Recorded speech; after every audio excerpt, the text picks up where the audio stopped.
got grand adventures ahead of us. We've got grand adventures ahead of us. We've got grand adventures ahead of us.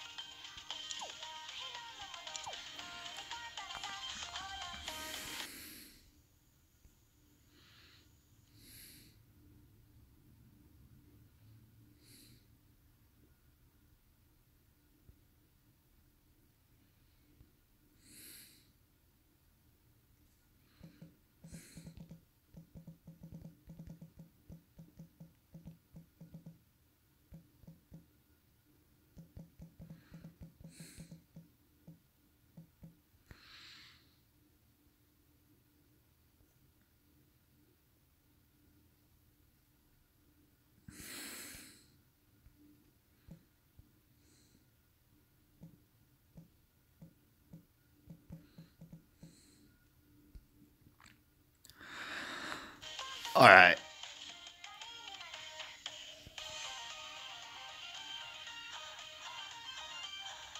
May tomorrow bring the battle I lost. So, I'm guessing you're familiar with the main hub. I'm just gonna go through these bottom icons, and I'll just explain everything that. So let's go to upgrade for actually. Any good partners around? Yeah, upgrading. Alright, so these are all the things you can upgrade. You've got adventurers, which you upgrade with let's go to him. Which you upgrade with these crystals. Right? Always just press auto and it'll just get the maximum out of what you can do. You can also promote adventurers. Like if you got a 4-star or a 3-star, you can get them up to 3 stars. You can get up to 4-star, and then you can get 4 stars up to 5-star. Promoting a 3-star to 4-star costs 2,500 eld water. That's like the thing you see here at the right bottom, right there. That's eld water. And to promote a 4-star to a 5-star, that's 25,000 eld water. Eld water is really scarce to get. The way you get the crystals to upgrade adventurers is running this. You see these 2 chests here? That's the daily bonus. So if you run this twice a day, you get like between 12 and 16 gold crystals as a daily bonus if you run expert. So if you do it, always try to run expert. If you need help with that, yeah, just run co-op or anything. I actually think you gotta be 6,000 might, but that shouldn't be too hard to get. If you can get this is very useful. It doubles your daily bonus rewards. So I actually said 12 to 16, but that's doubled.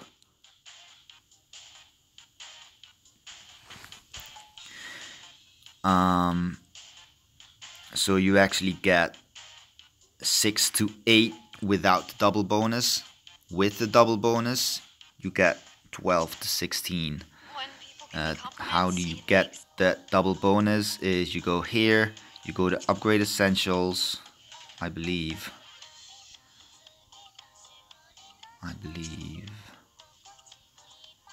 No, you do not go to upgrade essentials. You go to value packs. There you go, 7-day pack. No, I'm doing this all wrong. There, double bonus. It's 500 diamantanium, so you gotta actually purchase diamantanium to be able to purchase this. And it lasts 7 days. But it's very, very useful. Same with this thing, 30-day pack recovery. You can recover 100 stamina and 12 wings. These things.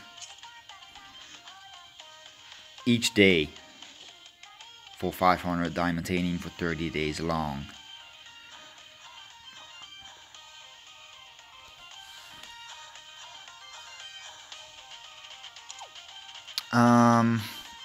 The stamina is what you use for solo play.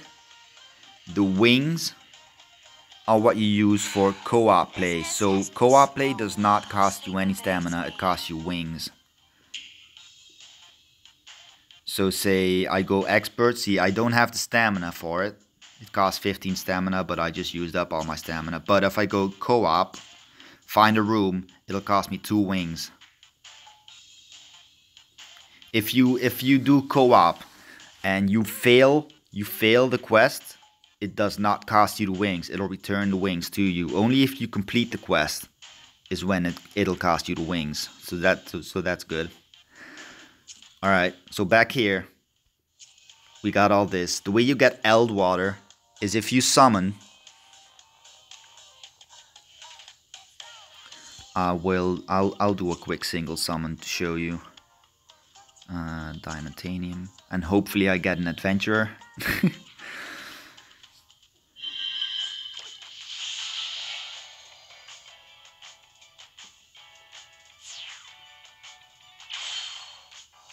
And I don't.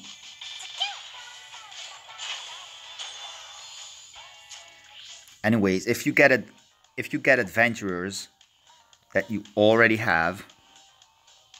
So say I have Mikoto right here, and I would pool another Mikoto, it'll turn into Eld water. Because adventurers, you can only have 1 of each. And 5 stars give you 3000 Eld water, 4 stars give you 1000 Eld water, and 3 stars gives you 150 Eld water. So getting Eld water is pretty pay to win at the moment. And I wish I knew that before, because if you look at my water team, this is my water team. You can see Cybella, which is usually a 3 star. I got her all the way up to 5 star, so that's 27,500 Eld water. Then I got Celierad, which is the event character for the first raid. That's a free character. She was 4 star, I made her 5 star. And Karina is actually a 4 star, and I made her 5 star as well. So that's 77,500 Eld water wasted on characters that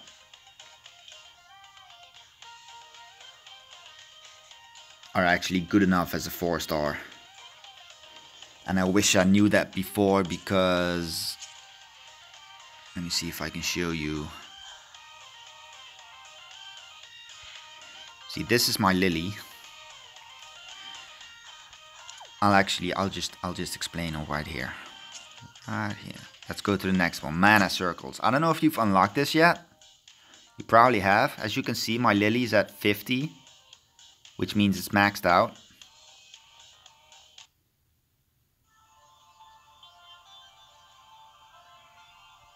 This is a fully maxed out mana circle. And at the final step of the mana circle, you can upgrade co-op abilities. And to fully max out a mana circle, you need about 70,000 Eld water. Because these upgrade co-op ability things, they require Eld water instead of mana. And the first one is, I believe, 2,500. And it goes up all the way. The final one is 30,000. So in total you'll need like 70,000 Eld water just to max out a mana circle.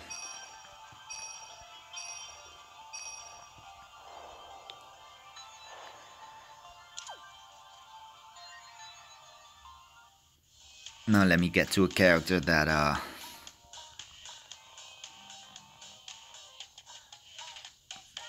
when you go to upgrade, you can see right here at the bottom, this is your mana, this is your gold, and this is your Eld water. But if you go to do something where you actually need, like in promotion, you need Eld water, you'll see Eld water right here at the bottom. in mana circles, you need mana.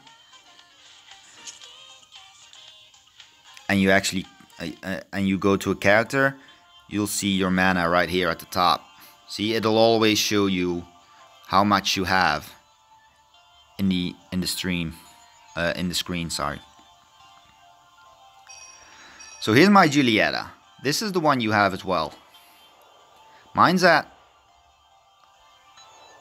40 mana circle, and to be able to progress each time, you gotta unbind the mana circle, which is if you unlocked all these things, upgrade skill, see, strength, skill, ability. Always go for these first, by the way. Then I go to unbind. You see, you need materials. You need these. And each material you can click and you can see how to acquire it. And you can see whatever you gotta run to get it. That's on every material. And these materials are also needed for the skills, the abilities. And as you can see in the third circle, you see these blue things. That's the adventurer story. The third circle has the last one. So that's story number 5. And when you unlock that, you get a title. You get some extra wormites for reading stories. All that kind of stuff.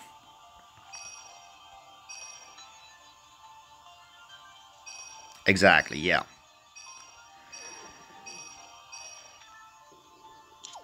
Now, that's basically the mana circles.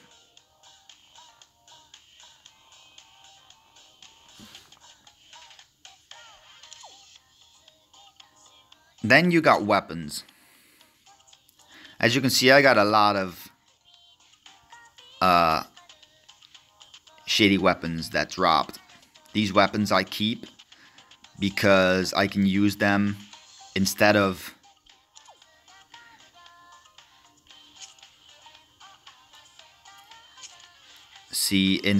using these whetstones, which are pretty valuable. I can go to weapons and use all these level 1 trash weapons. And you can select 2-star and under, only level 1, confirm, and it'll auto select all your, well, up to 20 each time. And then you press upgrade.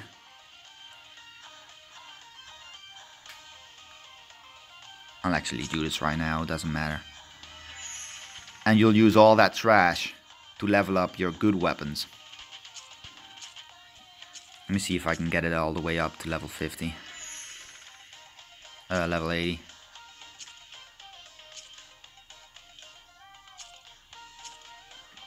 You don't want to unbind the trash weapons that you pick up. Don't waste any mats on that. You probably already done that, but don't do it anymore. And I'll show you why in a minute.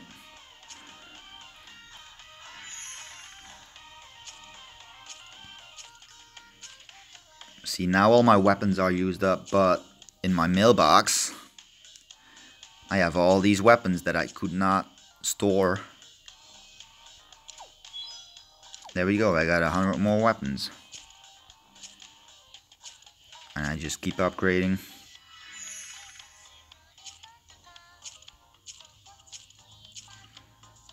And I should be hitting level 80 soonish.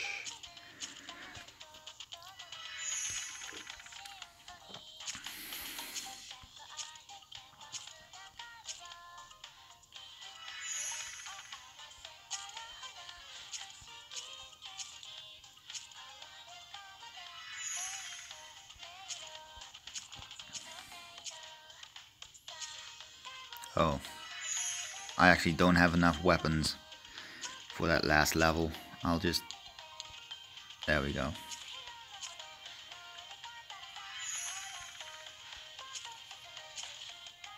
When it's at max level, it'll say you'll need to unbind it to level it further. You can unbind weapons 4 times. You see these 4 diamonds right here. So if I have 4 more of this one, I go to unbind. If I have 4 more of that one, or this is an item that you can get in events or by purchasing certain packs.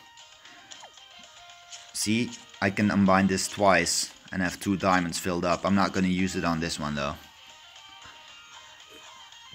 I'm saving these.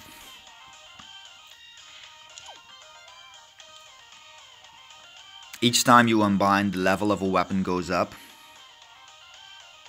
So say, let me see, do I have a max unbind weapon? Team, collection, weapons.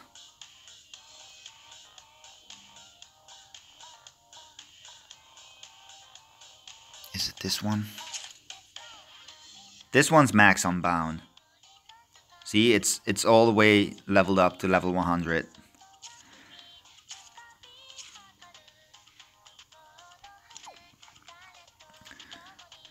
So how to further upgrade that weapon is you go to crafting. I don't know if you've unlocked crafting yet.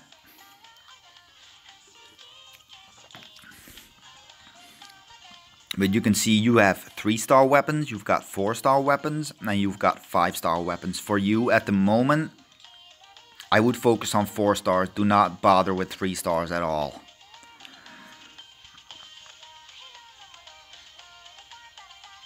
Just run with what you have until you can craft 4-star weapons. Then when you go to enhance, you'll see that I can enhance this one.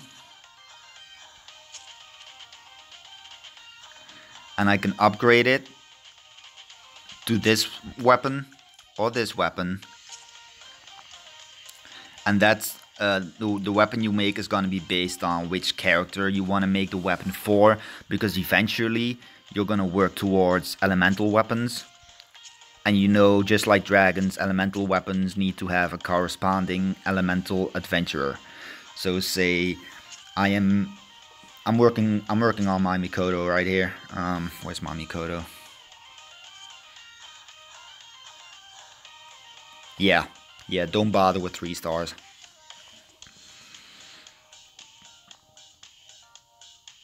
See, this is my Mikoto. He's currently wearing that max unbound 5-star weapon. Mikoto's fire. So when I go to crafting, enhance, and I do this sword, I can see that this is the one that leads up to the fire sword. When I click craft, you'll see that I need a lot of materials to actually craft one. And I'm gonna need 5. Because you wanna have 1 to be able to equip, and then you need 4 more to fully unbind it. Then you gotta fully level that one up. And once you got a fully unbound, max leveled of this, you can go craft the elemental weapon, which requires a lot more materials, even more. So that's what I'm working towards. Yeah, it's a grindy game, but it's fun though. So that's basically to be able to craft 4-star weapons and 5-star weapons. You're gonna need a smithy, which is in your castle. If I go to my castle grounds. Again, I'm not sure if you've unlocked the castle yet, but this castle is very important. Oh, let me collect my gold real quick.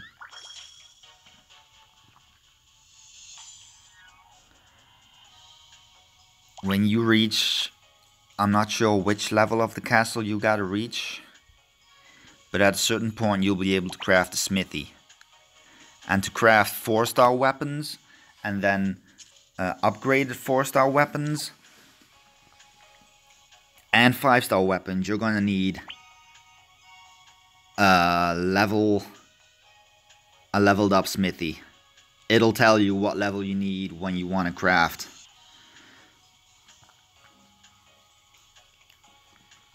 What level smithy you need. But that's actually, that's quite a grind as well. See, my smithy is level 8. And I believe that I can now make the tier 2 5-star weapons.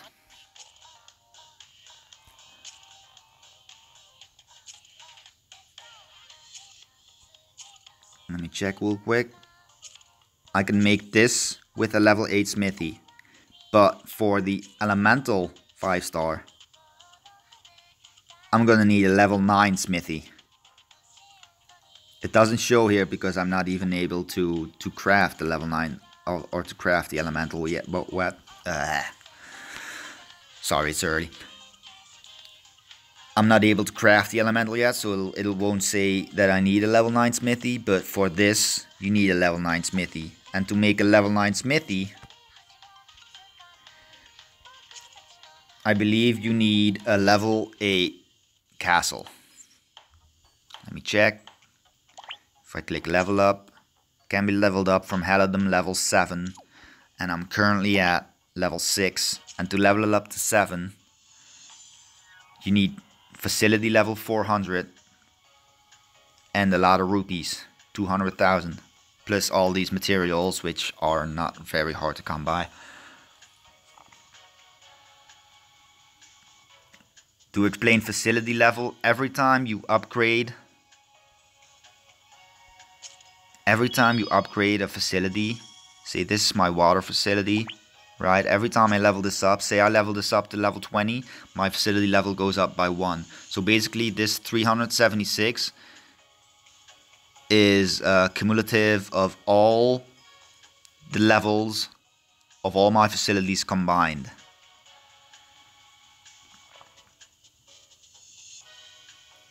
And at the moment I'm just working on all my flame altars, because the next event is going to be wind, and flame altars, they increase the HP and the strength of all your flame characters. Same goes for shadow, water for water, light for light, wind. Then you've got the gold mines which produce gold. And everything, they switch appearance. Like this is what my gold mines looks like, and that's from level 16 onwards. It'll look like this.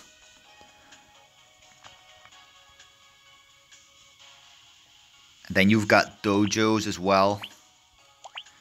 Dojos you'll unlock near the end game.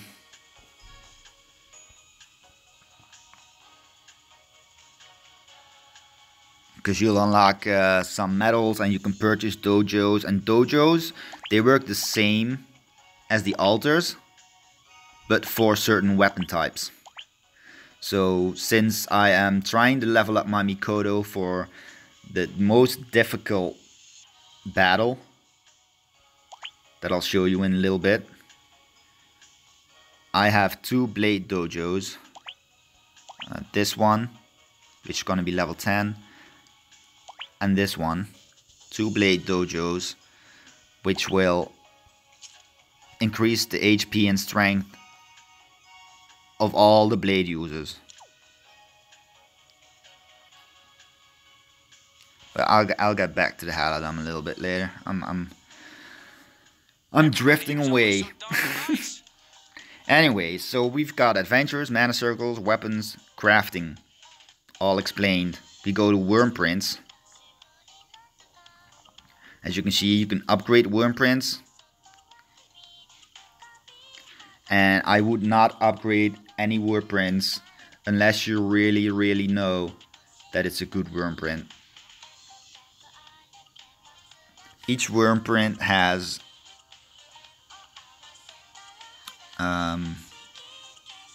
different bonuses.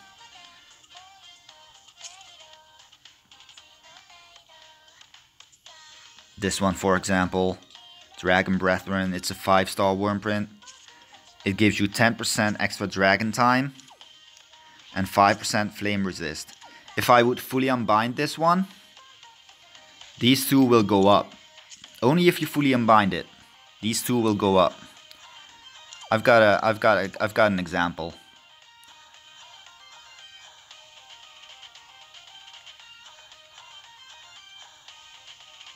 To unbind, it's the same. You just put duplicates together. Say I've got this one. Yeah, you'll see that right now it has recovery potency plus 2%. If I would put 4 duplicates in it, unbind, see, the level cap will go up to 30. And because I fully unbound it, it's going to change appearance a little bit.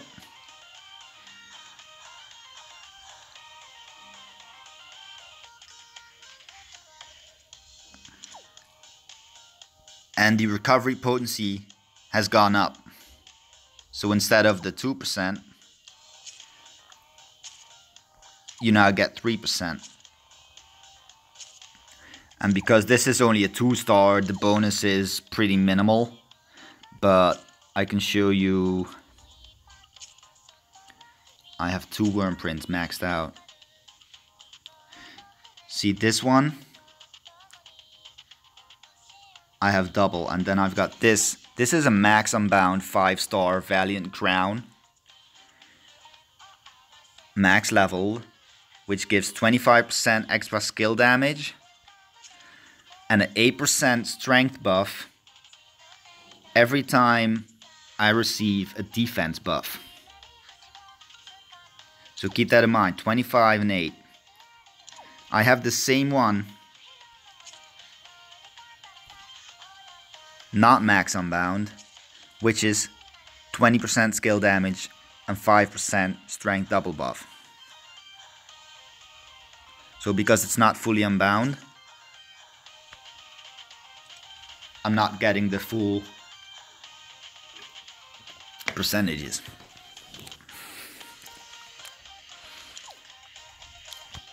You'll notice that these two look the same. That's because when you unbind it twice, that's when the look changes.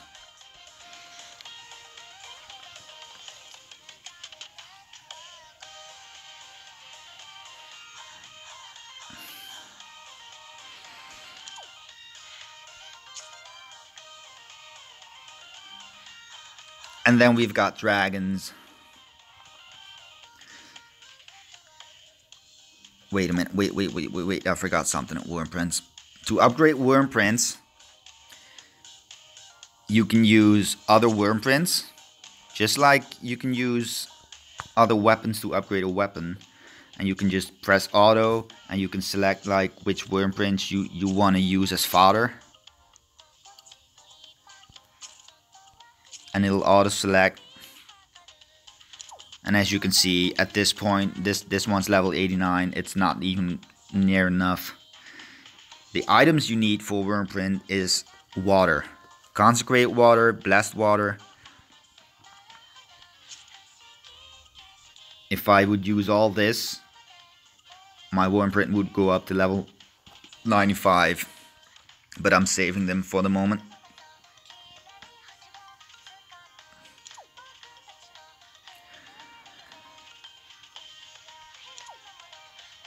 For dragons, well, you pretty much know how unbinding works. If you fully unbind the dragon, see, I've got this Leviathan right here. If I can even, hello.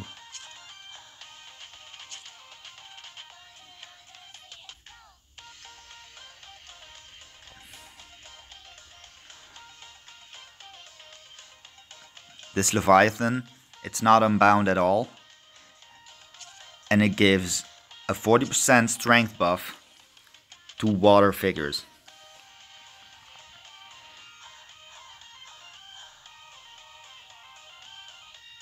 Yeah, I'll get to the Dragon's Roost in a little bit. If I would fully unbind this Leviathan, which would mean that I would need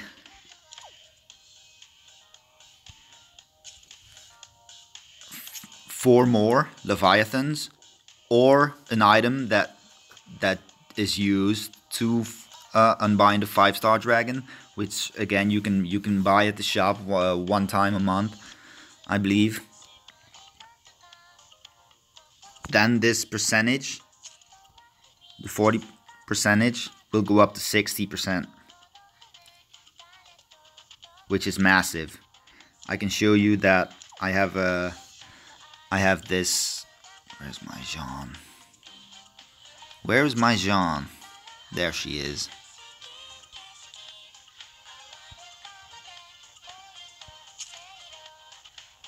This is a max unbound Jean d'Arc, which is a light dragon. It's not really a dragon, it's more like a fairy. But when you max unbind it, the skill goes up to level 2 instead of level 1. And as you can see, this HP buff would be 40%, but because it's max unbound, it's now 60%. So it gives a 60% HP boost to every light user that it's equipped to. As you can see, I have another Jean, and it's not unbound at all, and it's level 1 Saint's Banner and 40 HP buff. And once again, I'm saving up. You need dragon fruit to level up dragons, or again you can use other dragons as fodder.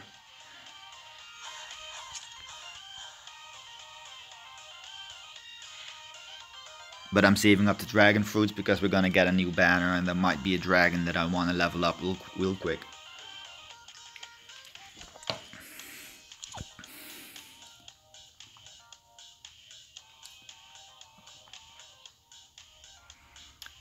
So that's basically upgrading. Yeah, the tree gives fruits, yep.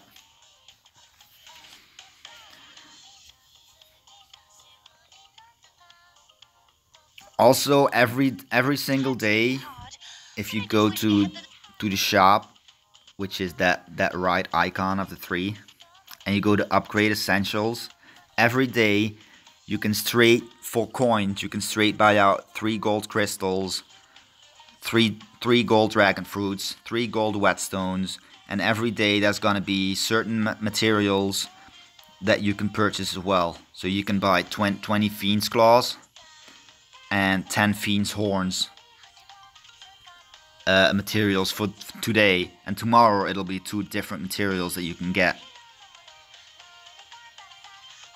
See, as you can see, I always buy the 3 consecrated waters. And I always buy the skip tickets. The only thing that's really worth it is the consecrated water, because it's very hard to get. The 3 gold crystals are not worth it at all, because if you do Avenue of Power, you get like 30 a day. So to buy those extra 3 gold crystals for 30,000 rupees it's not worth it. The dragon fruits I usually do not buy. The whetstones are pretty easy to get at endgame as well, so I don't buy those. And materials, I only buy the ones that I really need for the weapon that I'm working towards. And as you can see, you've got weekly booster packs, which are not very expensive. Well, they are if you add them all up, but this one gives you 25 gold crystals, I believe 5,000 mana and 400 diamantanium, and you can get 2 of those a week, 2 of these a week, which gives 10 of each. It gives 10 whetstones, 10 dragon fruits, and 10 waters, plus 400 diamantanium as well. This one gives you a lot of orbs and dragon wings to use on the mana circles or to upgrade your altars. And that's basically for each element, so 1 for shadow. And each of these also includes 400 diamantanium. So like these are the deals that I was talking about. And then you've got monthlies, which this one is for mana circles. This one is to upgrade weapons, and you get an item that you can use to unbind a 5-star weapon. This one gives you an item that you can use to unbind a 5-star Wyrmprint. This one you can use to unbind a 5-star dragon, like the big crystal. These are definitely the best value because each of these give you 2000 diamantanium with it. So if you get all 4 of these, say you would get all 4 of these, which I did, you get 8000 diamantaniums, you get a free unbind on each category 5-star, and you get a ton of mana and things to progress in. Yeah, you can say that. For things to progress in the mana circle, like materials and a lot of mana and all that stuff. Other things that could be valuable is, this is the beginner's pack, which is only €7, which I don't know how many dollars that is, but it gives you a free... Oh no, wait. I'm doing it wrong. The beginner's pack just gives you materials to upgrade. You've got the storage pack. I'm not sure how much diamantanium it gives. I believe it's 2000 as well, but I'm not sure. Then you've got the welcome pack, which gives you the free... It gives you diamantanium plus the 5-star ticket for a 5-star adventurer.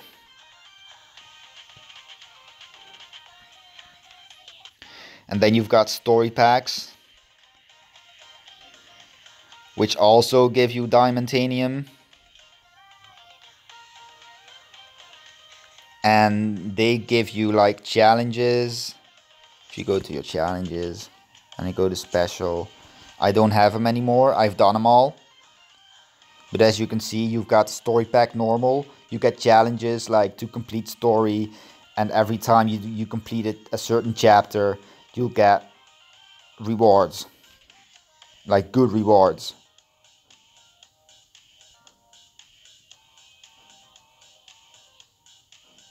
I believe the upgrade pack adventurers requires you to unlock a mana circle all the way up to 50. That's why I did my Lily. And it'll give you 30,000 mana as a reward for that.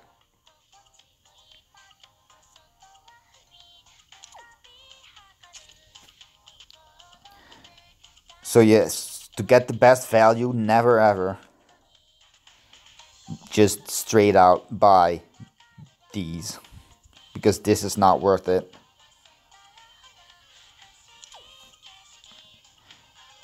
But say you wanna get diamantanium each month, I would just suggest that you get these each month.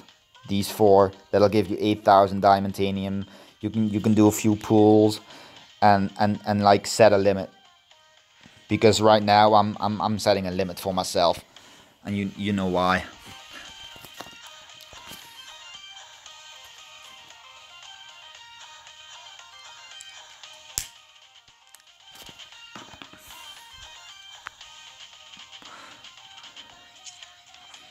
So next up we have teams. You can make 6 teams. As you can see, I have a lot of characters. I have a lot of adventurers, so I could make a full mono team of each element.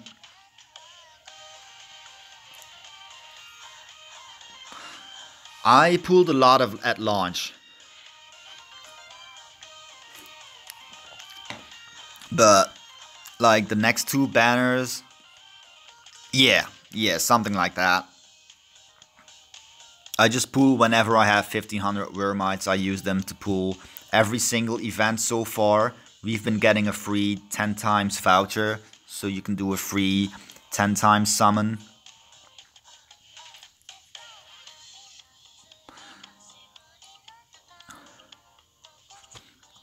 You'll see I have 3,471 Diamantanium because yesterday was the start of a new week, and I got all the weekly packs, and this is what that's all added up to.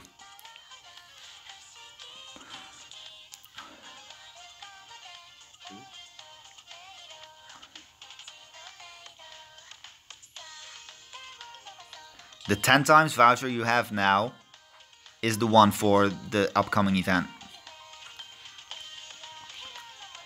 We usually get it before the event starts. But we got one for the Halloween event that's just that's been gone for like 2 days now. And we got one for the first raid event. And for the raid event we got a banner that included the water character Lily. This little girl.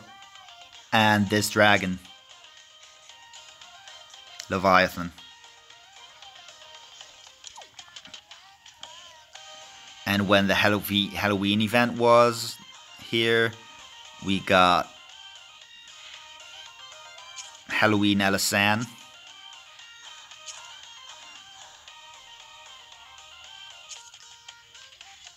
Yep, there's Ifrit. I'll show you my Ifrit.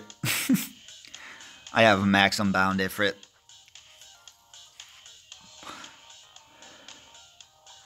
Ifrit's not really a dragon. Like they tell you it's dragons, but like when you see Julieta or when you see Jean, you'll see it's not really a dragon, is it?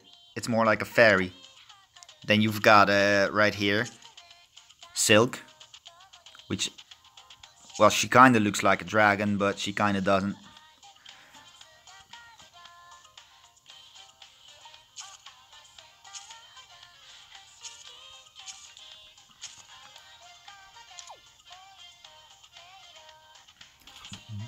But as you can see, I've got a team for each element. And then my 6th team is just a mix and match. My shadow team is the worst.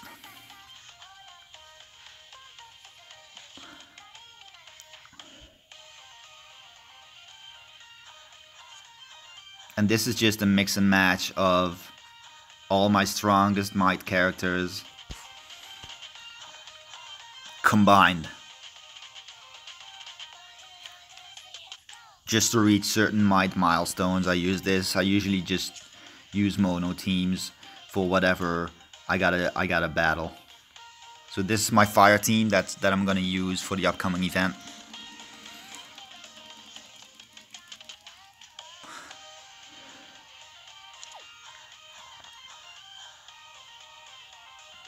The optimize button should actually be optimized now.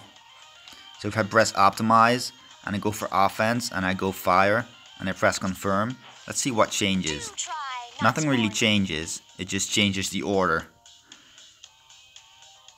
And this worm print. Yeah, but that's because she's a healer, so it gives her that worm print because it gives extra heals.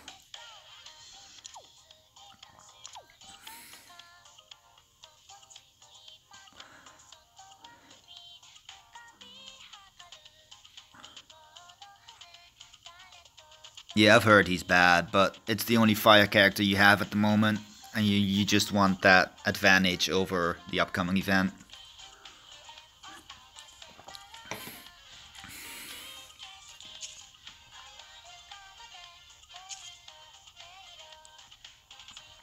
So now we go to the castle.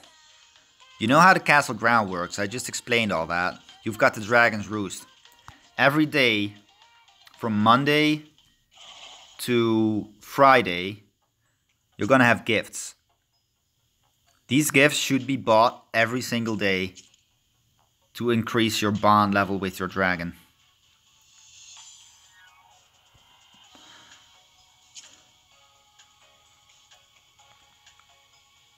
This one, the final one, the most expensive one, changes from Monday to Friday. And every single dragon has a certain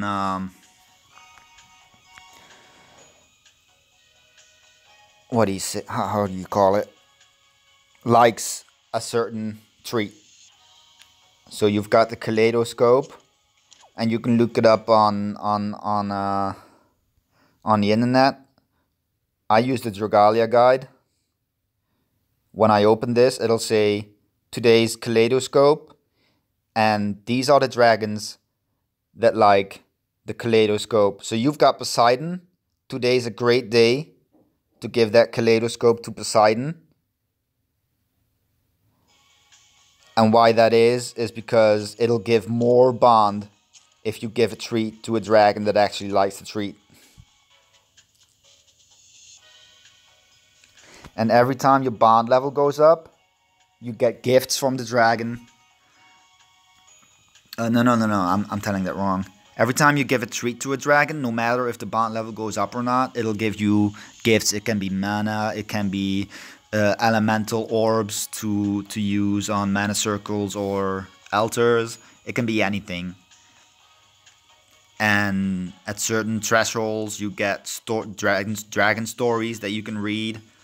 And once you read those, you get wormites and you get titles. And every time your bond goes up, one bond equals 1 might, equals 10 might. So this Juggernaut right here is at bond level 9. So whenever I equip that to an adventurer, it'll give that adventurer 90 extra might.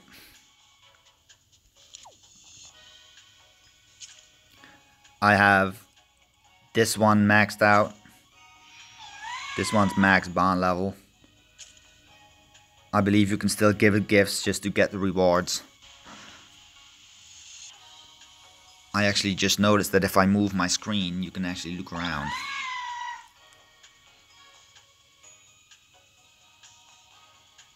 The other treats, this is the only one that's for a certain dragon. On Saturdays and Sundays, it's gonna be a treat that every dragon likes, and you can just give it to whoever you want. Yeah, you can buy one of each per day. And these don't matter who you give it to. Every dragon likes them. This one gives the most bond level, this one gives less, this one gives even less, and this one gives like minimal, it gives like 100 bond.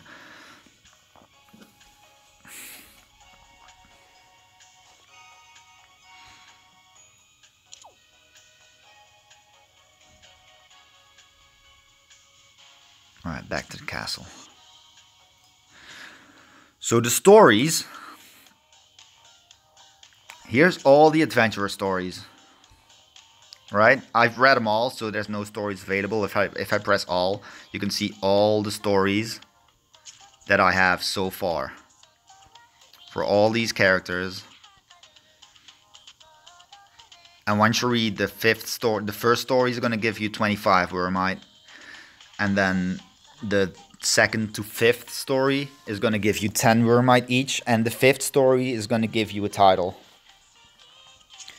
See here I've got Alisan. And this is the water Alisan. This is Halloween Alisan. And as you can see for Halloween I've got up to episode 5. So I've got the title for her.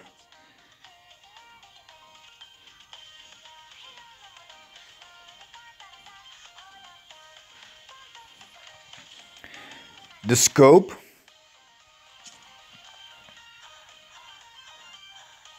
That's probably because you're not at chapter 5 yet. And for dragons you need to read, I believe, chapter 3 to get. The scope. This one, as you can see, is Tuesdays only. Tomorrow it'll be a different one.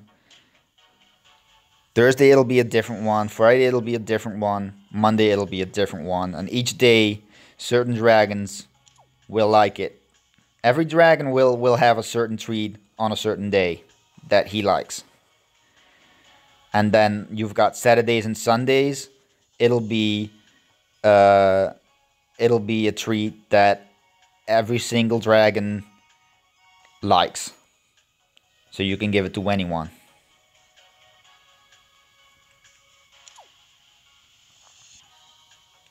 Sometimes you'll come across rare enemies in quests, and they can drop clovers, which I don't have at the moment. But clovers give 1,000 bond level each, and you can actually you can buy clovers as well in the shop 10 times a week, I believe. Let me check real quick. Is it monthly or is it weekly? I believe it's weekly, yeah. So you can get 10 clovers for 1,000 diamantanium. So that's 10,000 bond level per week that you can straight out buy. But I don't think it's worth it.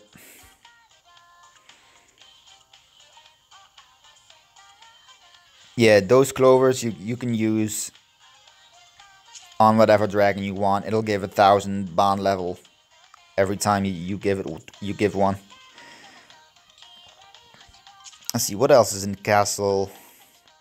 Castle stories were unlocked in the Halloween event, so you don't have any of these. You've got dragon stories. I actually have a dragon story right here.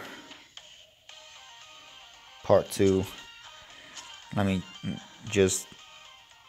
I'm not gonna read it. I'm just gonna skip it. Skip this scene. Oh, I actually did read it, so where's the new one? Oh, it's the Juggernaut, sorry.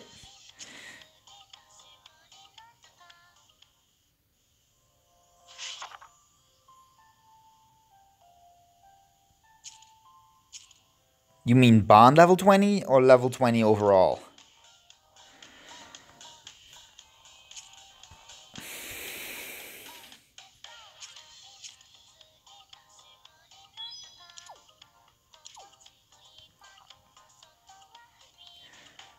Because bond level 20 is easily obtained.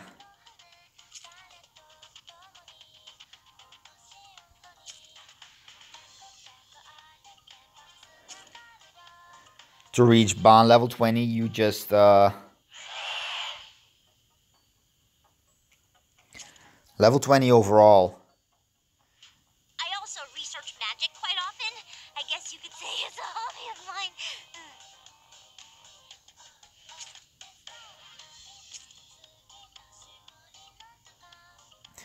Level 20 is not that hard.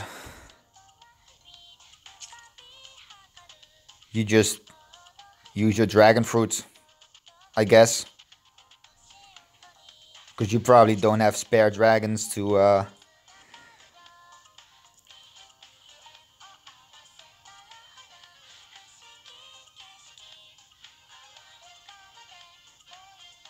Yeah, you probably don't have spare dragons.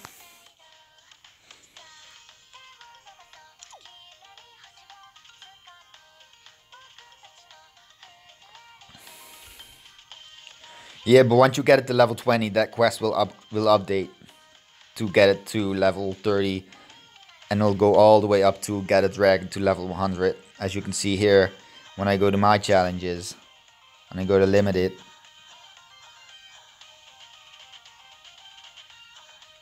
yeah, I would give it to your 5-star.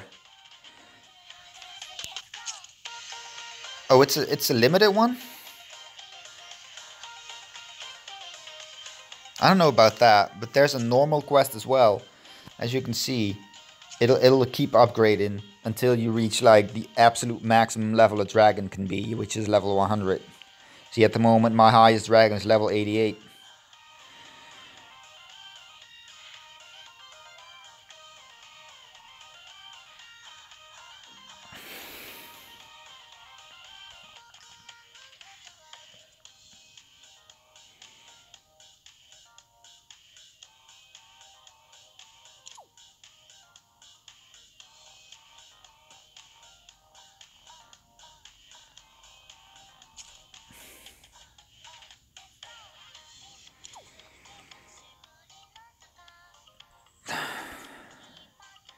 You're in America, so you can probably do this for 100 Wormite, link a Nintendo account. I can't do it because it's not officially released in Europe yet. I'm playing on a downloaded APK. But when you link a Nintendo account, you get 100 Wormite.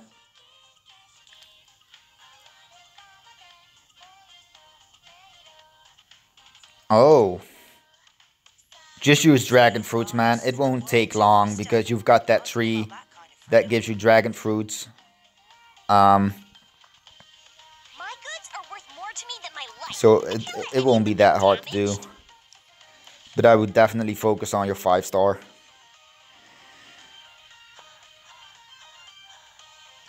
Where are we? Summon. Yeah, you know how summoning works. I don't have to explain this. The only thing that I can say about summoning is each time that you summon and you do not summon a 5-star, you get like a pity rate. The rate that you can you will summon a 5-star adventurer will go up every time you don't summon a 5-star adventurer.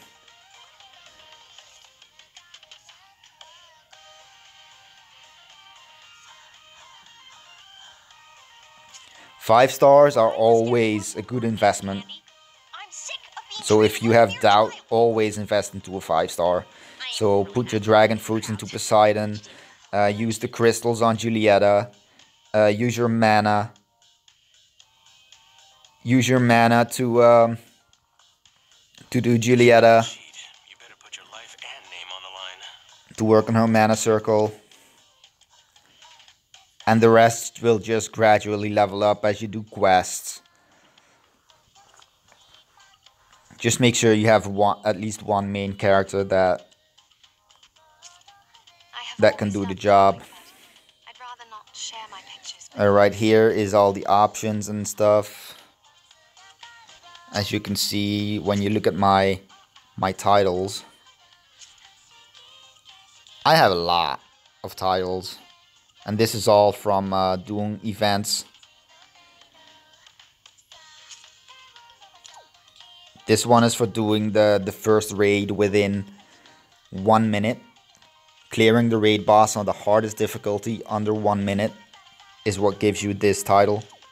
Halloween Hero is for was for the Halloween event, to do it within 2 minutes.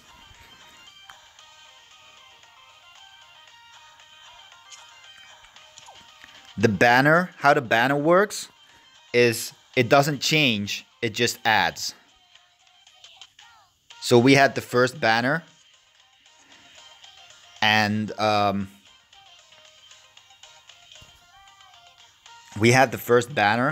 then when the first raid came, they released Lily and Leviathan and a few new worm prints, but they're added to the current pool, and they will have an increased rate. Let's make it a devilishly fun Halloween, Your Highness.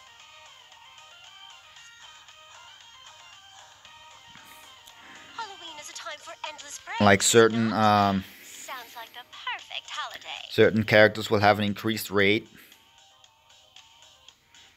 Let me check how I reckon I see.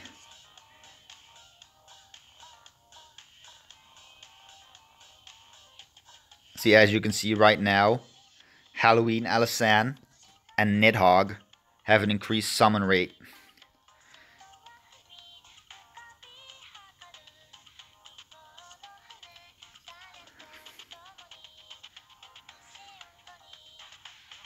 As soon as a banner resets, your pity rate resets as well. Yep. As you can see, Halloween Althemia has an upgraded summon rate. Halloween Silk has an upgraded summon rate. Sniper's Allure has an upgraded summon rate. Halloween Edward.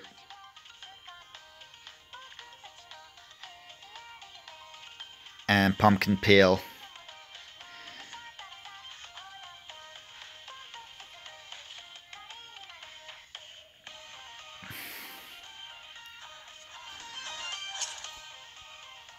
Where's the actual showcase info? Yeah, here's the showcase. See, here you can see the abilities and stuff on all the things that have an increased summon rate. This was a Halloween banner though, so this banner is gonna disappear. So the Halloween Silk, the Halloween Alisan, and the Halloween based worm prints are gonna disappear from the banner as soon as the new banner starts. But for normal characters and normal dragons, they will stick around. They just have a less summon rate as the featured characters. So the two new, like there's probably going to be a new fire dragon, and there's probably going to be a new fire adventurer, and some worm prints that'll have a higher summon rate than the rest. But there's still a possibility that you'll get any other adventurer or dragon in a pool. Because you got Julieta from a single, when Halloween Alisan is actually the one with the highest summon rate. Let's make it a devilishly fun Halloween, Your Highness.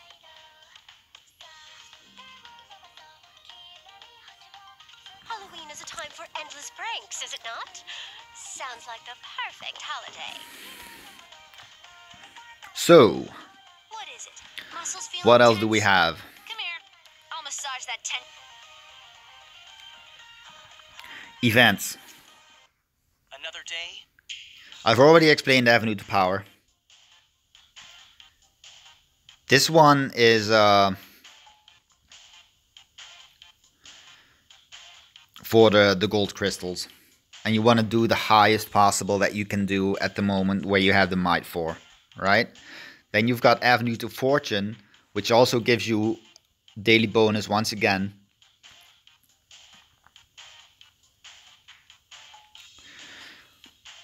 Which gives you rupees. And the expert one, with the double bonus, gives me between 28,000 and 29,000 rupees per run for the first 2 runs for the daily bonuses. And the normal one without daily bonus will give you around 6,000 to 7,000 rupees per run on expert. I'm not sure what the numbers are for standard and beginner. I haven't even done beginner, as you can see.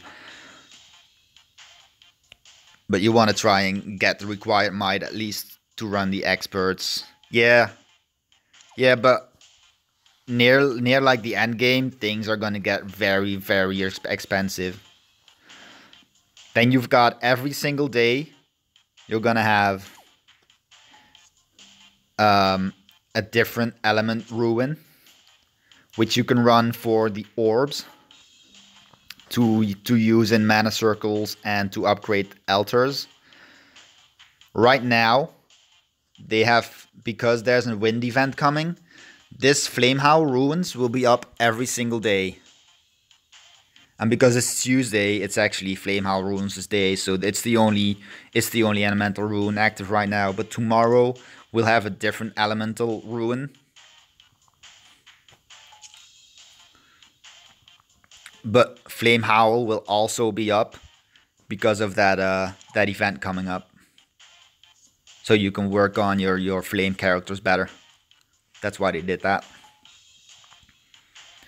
And then on Sundays and Mondays, there will be every single ruin available. Every single element. But expert won't be available. You can only run standard at the highest in the weekend.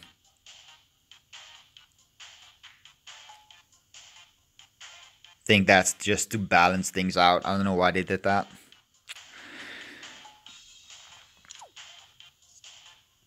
Dragon Trials is what you unlock after you beat a certain dragon in the story.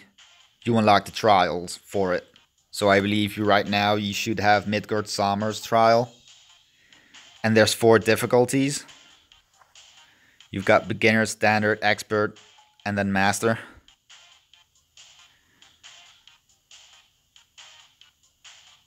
Yeah, it changes every single day. Fridays is light. On Friday, you want to grind light as much as possible, because light is the only elemental orb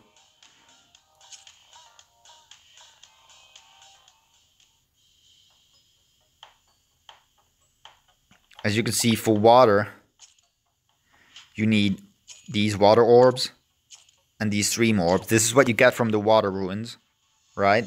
But for the light orbs, you need for this one.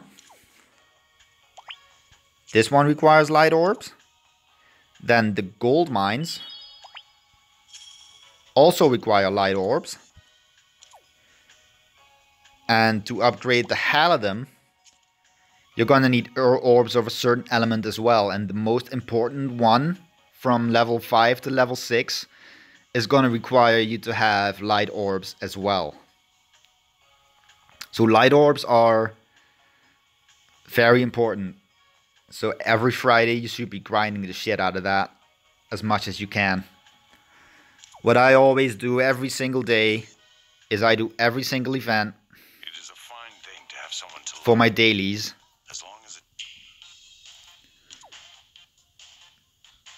I do 2 times Avenue to Power, 2 times Avenue to Fortune, 2 times Flamehowl Ruins, or whatever I want to get the daily bonus for.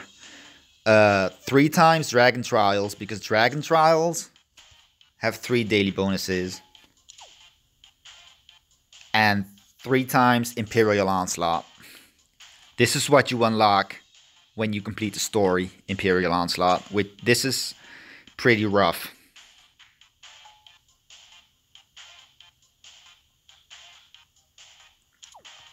And then for the rest of the day, when I have all my daily bonuses complete, like you see right now, all the chests are opened.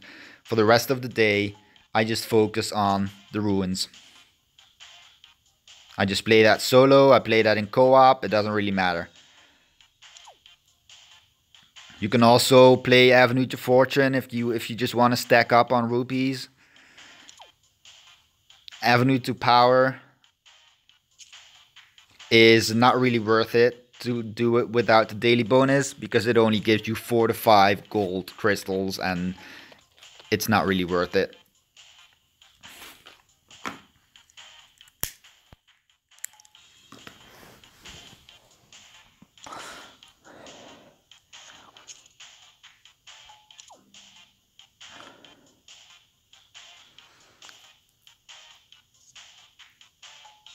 Yeah.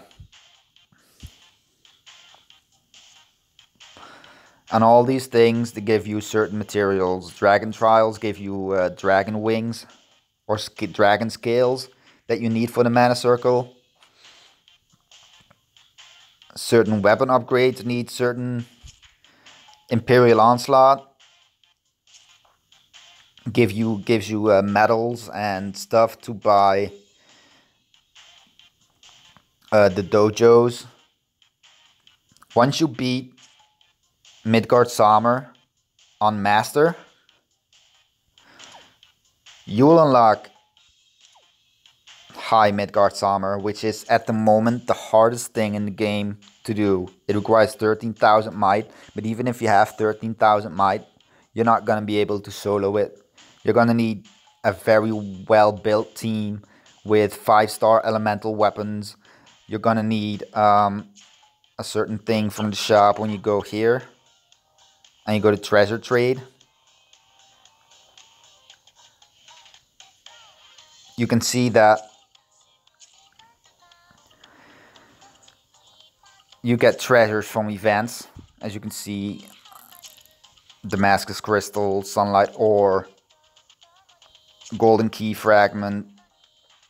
When you have 10 of each, you can get this, this, or this. This is to unbind a 5-star weapon.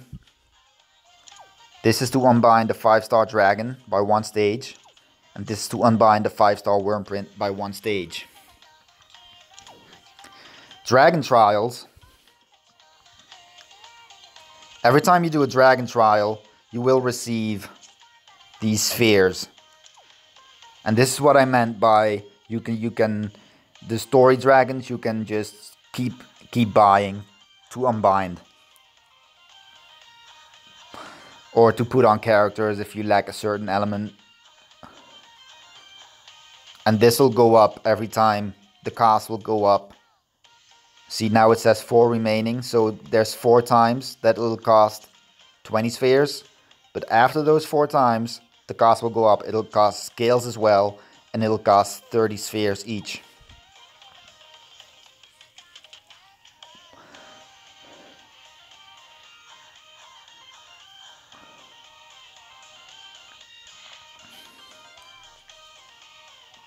So this is where you trade for the dragons. Then you've got Advanced Dragon Trials, which is High Midgard Summer, which only a few people have cleared.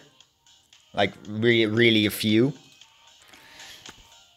And when you have 5 of these Windworm Great Spheres, you can get the 5-star High Midgard Summer Dragon, which is a pretty great dragon.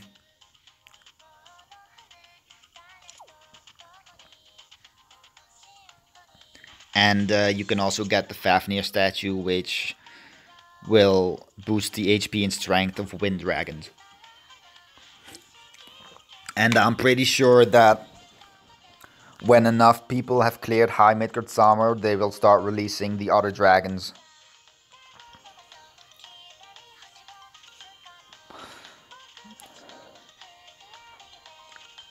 And then you've got treasure drops from Imperial Onslaught, where you can get worm prints. And these worm prints are just based on each dragon. See, this is Great Worm Midgard Summer. And it'll give you 15% Midgard Summer resistance. So if you do the Midgard Summer Dragon Trial and you equip this, you'll have 15% extra resistance to him. And an extra 3% wind resistance. He does wind damage, so basically you get 18% resistance to Midgard Summer. And if you fully unbind it, these stats will go up. And that's for every single dragon. And then there's this one, Glorious Tempest. This is the worm print that you need to do High Midgard Summer. This is what I'm grinding towards. This gives you 20% High Midgard Summer resistance, 15% Midgard Summer resistance, and 3% wind resistance. And when you get it, you will actually get it already max unbound. But you gotta grind a lot of Imperial Onslaught, Wind Imperial Onslaught, and you need a max unbind Great Worm Midgard Summer to actually trade that in for this one. So this is the grind right here. You need this worm print, then you gotta get this worm print up to level 100. And then you gotta have a fire character. You gotta equip him with that worm print. You need a good dragon to go with him. And then you need a 5-star elemental weapon. And then you're good to go to try out High Midgard Summer. So I'm not even halfway there. Another day, another successful retreat. I'm excited for But I don't want to rush it. There's plenty of time. Wonder if anyone needs my help. I'll have some sweet dreams tonight. What else can I explain here? No dirty nobles will skate free on my watch. Just have to organize all my findings here.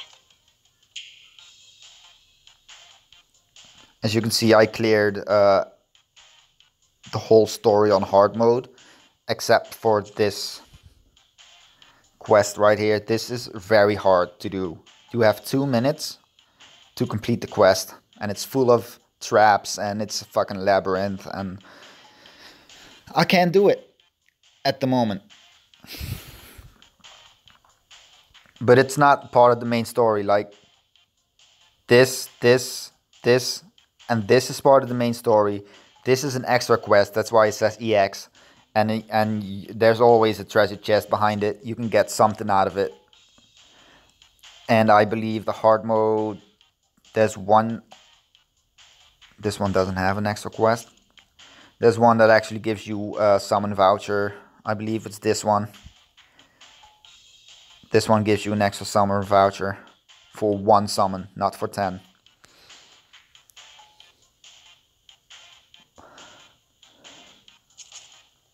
And those EX quests are normal as well.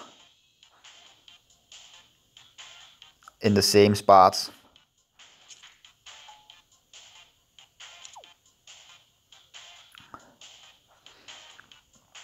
So make sure you get those treasure chests, because they give some useful things.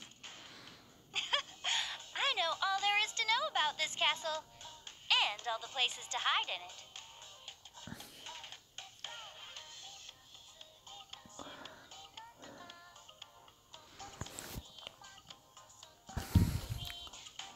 If you press the plus on stamina, you can use Wormite or Diamantanium to recover 100 stamina. Or you can use items. I don't know, you probably have some of these items now. I use them all up.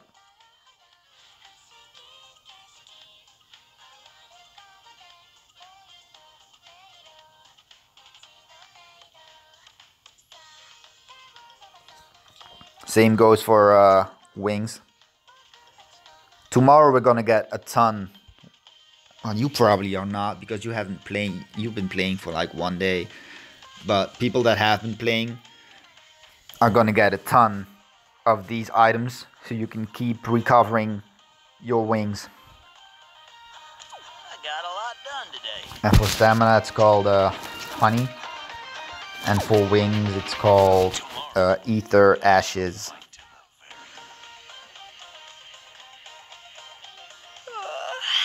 I'm beat. I'm done training for today. One more thing. As you can see, I don't have the main character on my team, but where is he? Here he is. This is my main character. And as you can see, he has an ability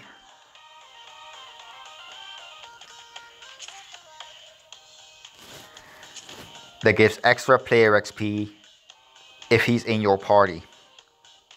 And player XP is the XP that's in the top here. I'm level 82.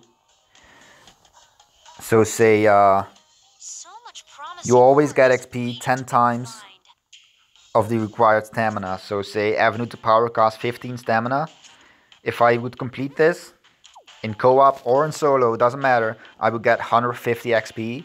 But if I have Yuden or the main character on my team, I would get 10% extra, which would be 10% of 150, which would be 15 extra, so 165 experience. Which is pretty good for starting out. Even if you play co-op and you have him on your team, but you don't use him in co-op. Let me put him in my team real quick. Where is he? Where is he? Here he is. For Alberia. Let me change this. For Alberia. See, now he's in my team. Optimize offense. There we go.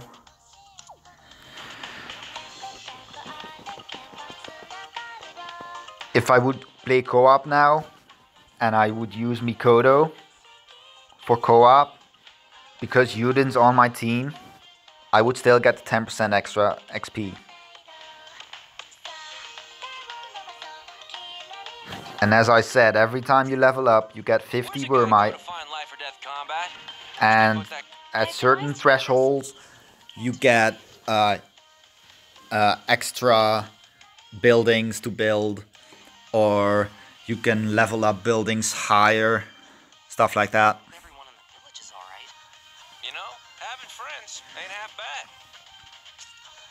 I highly recommend to use Wormite to get extra smith worms. These guys.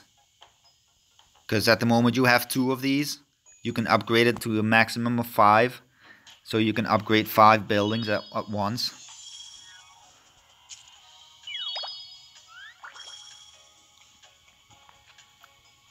Which will make the progress go way faster.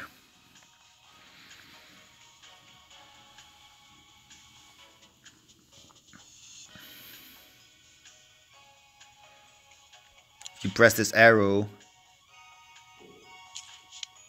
you can actually see what the maximum is of the rupees that you can get. The maximum dragon fruits. The total bonuses of all your elements and weapon. So as you can see, my total flame bonus at the moment is 14% extra HP for all my flame units and 13.5 strength. That's all added up. And then for blade, I got 10% extra HP and 10% extra strength. That's for my Mikoto. Same goes for dragons.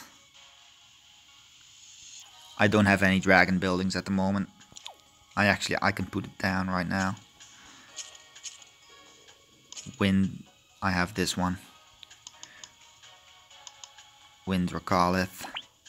If I place that down, info. See, all my wind dragons now do 5 extra damage.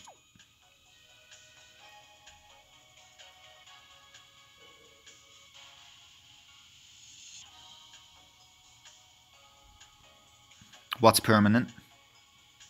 Yeah, that's permanent, yep. For whatever you do.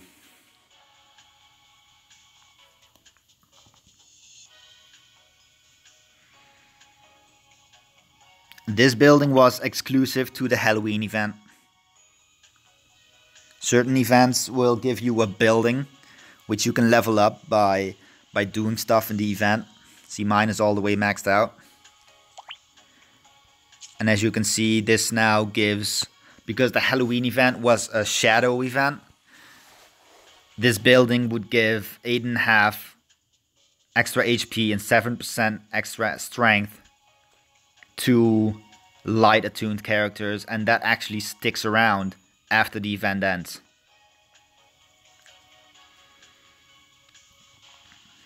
And during the event, it would also increase your damage for any elemental character against that event.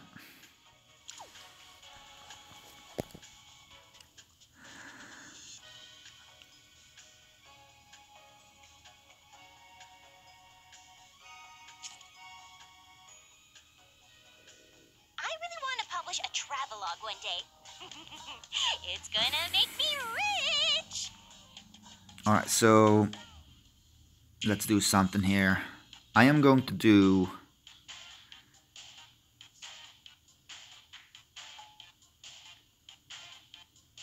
Avenue to Fortune because I wanna have some rupees. Solo. Every time you can pick a helper. I don't know if you have befriended anyone from the Discord.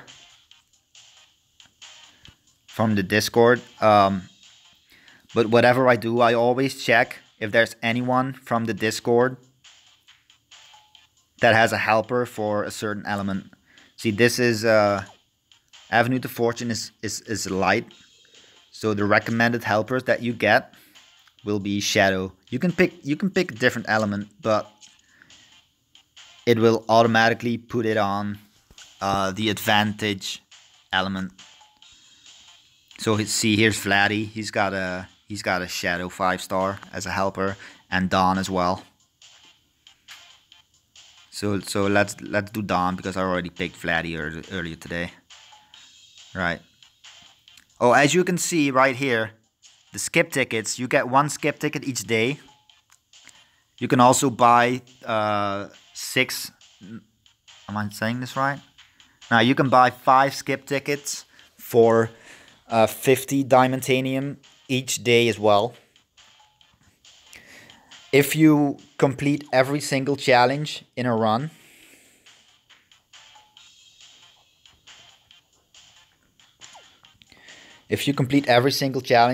so you have these 3 gold things all filled up, You can use a skip ticket on it, so you don't actually have to run it. It'll still cost you the stamina, but you don't have to do the run.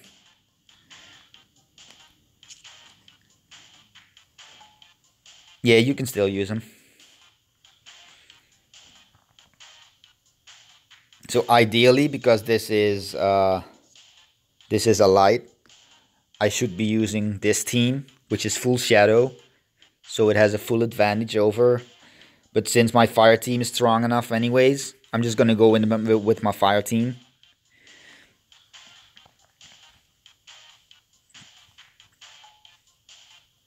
And as you can see, my Vanessa has the wrong element weapon, but that's just because I don't have a better one for her.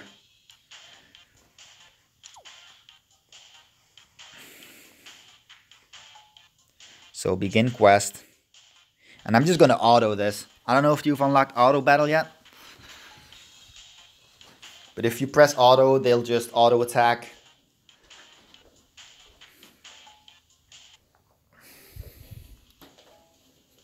And automatically pick up the chests along the way. So here we go. We shall pave our path with all who stand before us. Let's go already.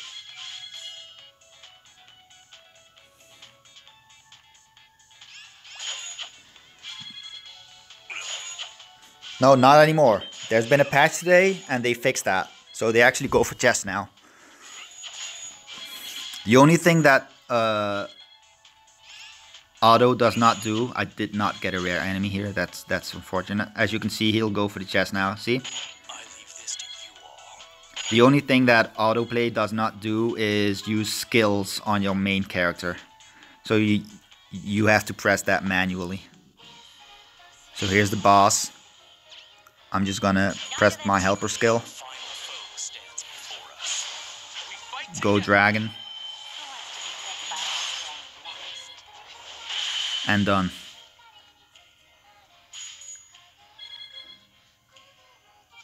Heaven's will bends for no man.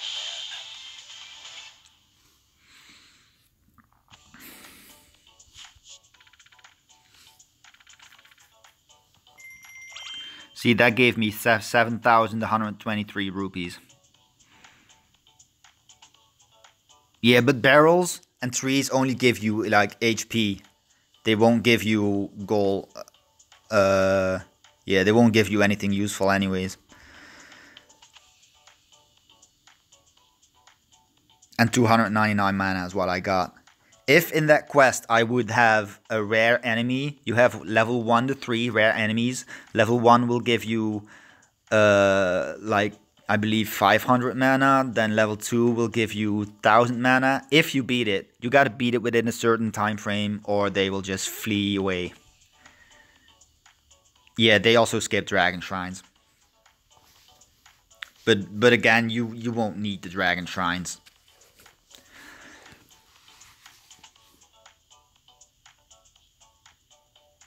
And a level 3 rare enemy, which is pretty rough to beat, will give you 1500 mana a run. And they can all drop the clovers.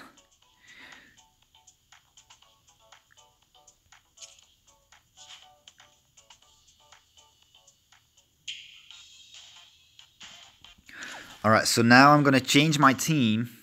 I have 34 wings, so I can do some stuffs in co-op.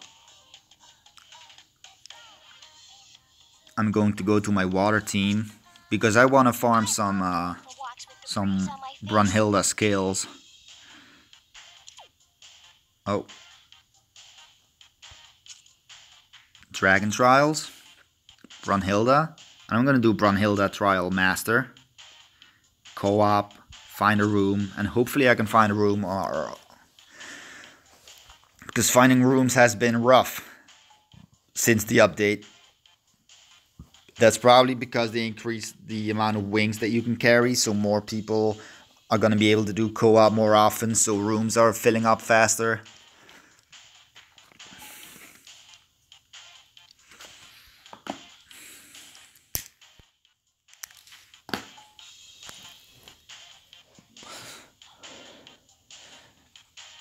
Yeah, this is probably not going to work out.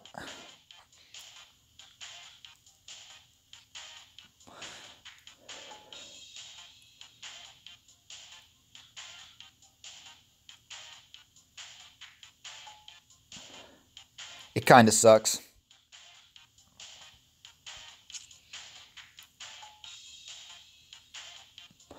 Since I'm out of stamina, I can only do co-op now, and it's very hard to find co-op rooms.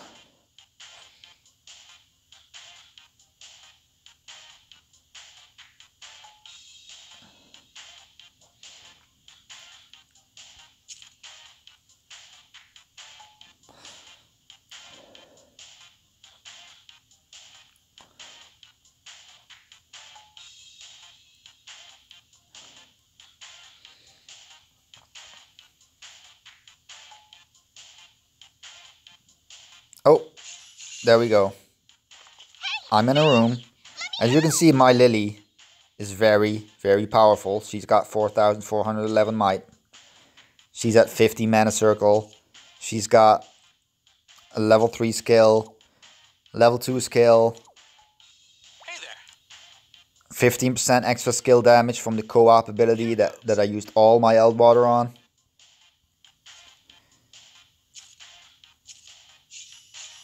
These are all her, she's got 100% skill prep, so at the start of the quest or the mission, I will have all my skills ready already. She's got 100% burn resist. She's got a 4-star elemental weapon equip.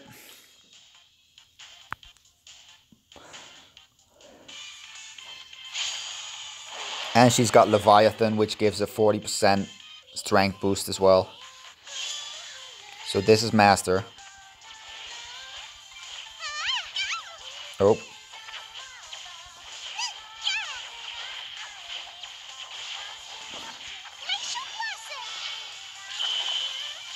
As you can see, her skill freezes.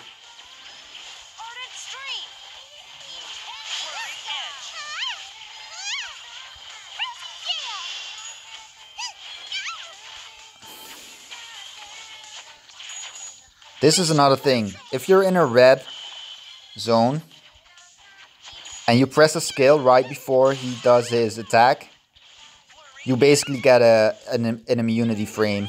See here, once again, I press my skill. Oh, I didn't time that correct. And you won't get damage from it. Same goes for transforming into a dragon.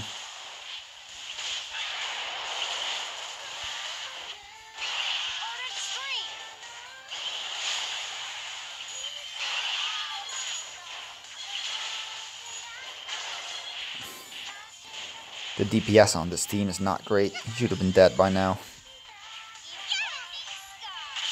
There we go. Nice. Good job! Good job! Good job! Good job! Did I do a good job? Say yes.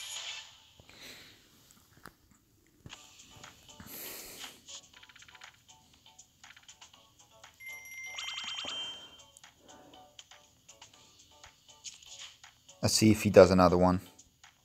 Continue playing with same players.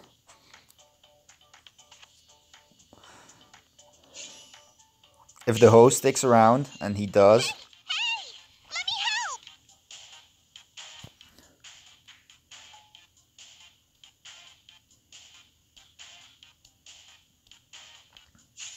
And that invincibility frame. That invincibility frame is really good in raid events, because if you run solo with an AI team and you use a skill when anyone of your team is in that red area, it'll give that whole team that frame, so no one will take damage. So mastering that is very important.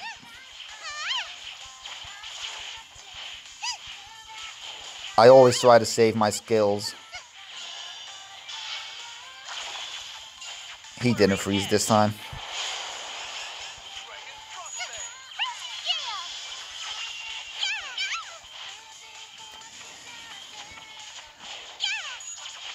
Nope, they don't.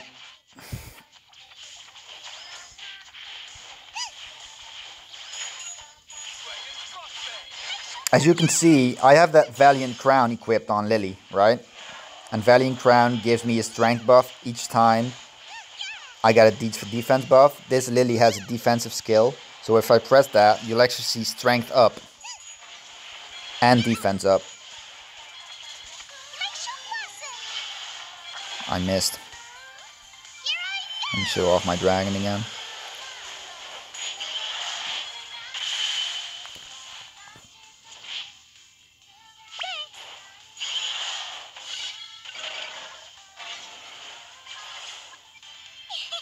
Did I do a good job?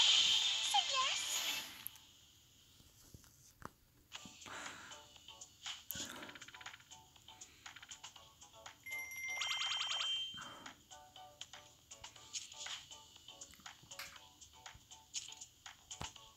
The host has left the room. See, that's The life cycles of fiends are deeply fascinating. why I'm grinding More these. worth studying. Is because I'm leveling up my Mikoto to do high Midgard Summer. And if I want to advance his mana circle, I'm going to need 25 Flameworm scales. That's why I'm farming Brunhilde Master.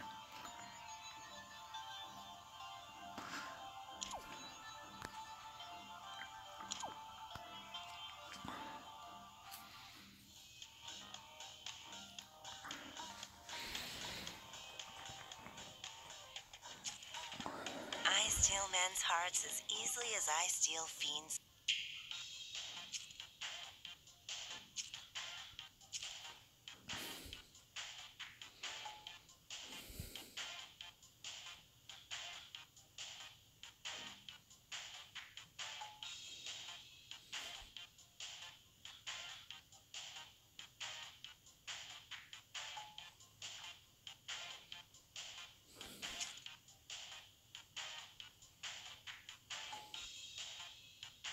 Oh, that was quick. Hey!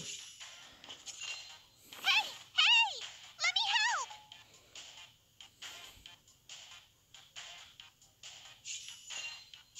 I'll show you what a paladin is capable of.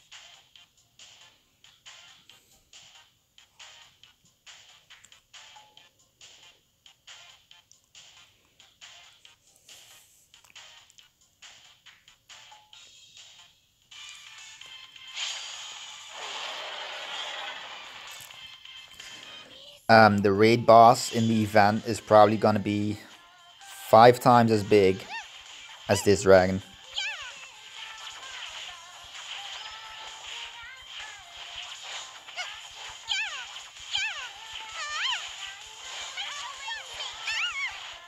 Of course. Oh, the other Lily froze him.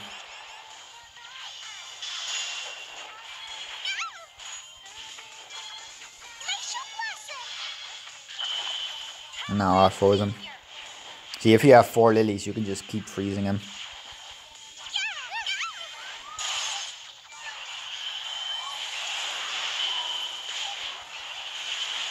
See, this was way faster.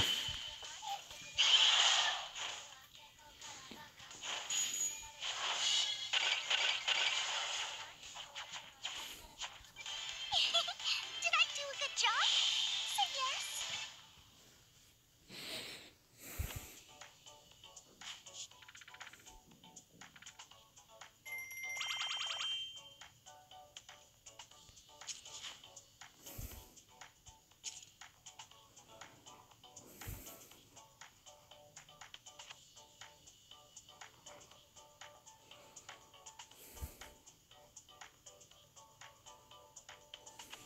He's probably not gonna continue playing.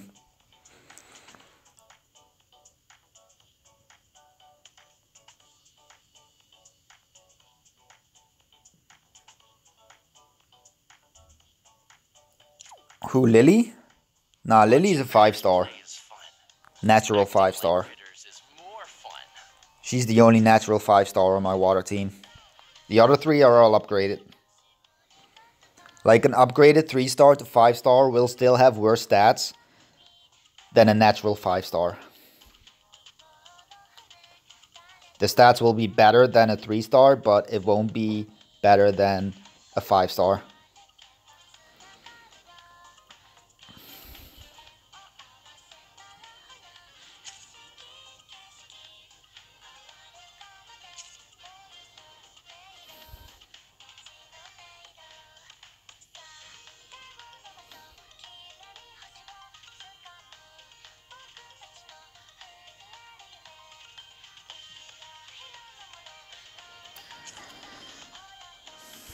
My Juliet is at 4,515 might.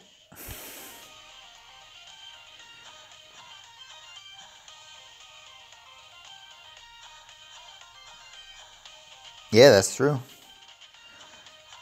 Let's see if I actually have enough scales now to go up a mana circle. I do. See, now I can unbind him and go to the next part of the mana circle. But we have a new banner coming up, and it's going to be a fire banner. And there might be a new 5-star character that's coming.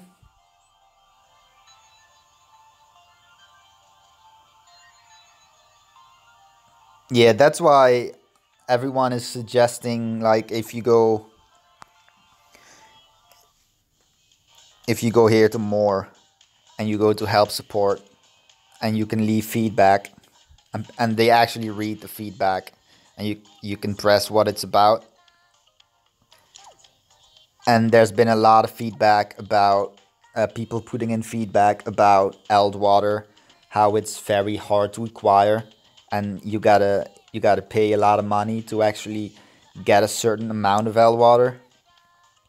And in the Halloween event, they actually gave out Eldwater as a reward. So they're listening.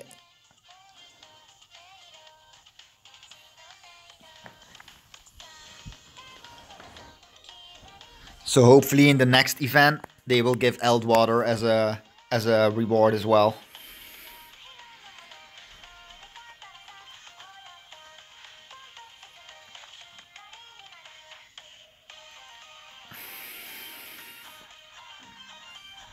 So as I said, I can unbind my Mikoto, but since there's a new fire banner coming up, and I don't know what the new fire 5-star adventurer is gonna be, I kind of want to save up all my fire mats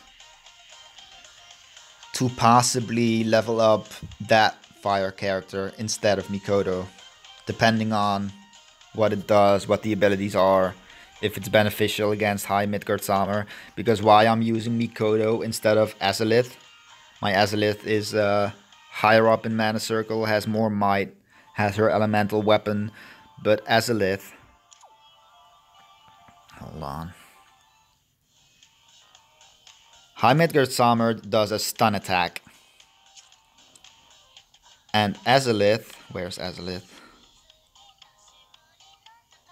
She's max level.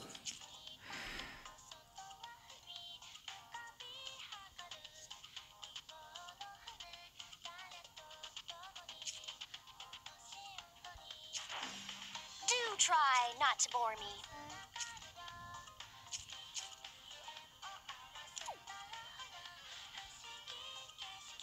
Alright, can I please?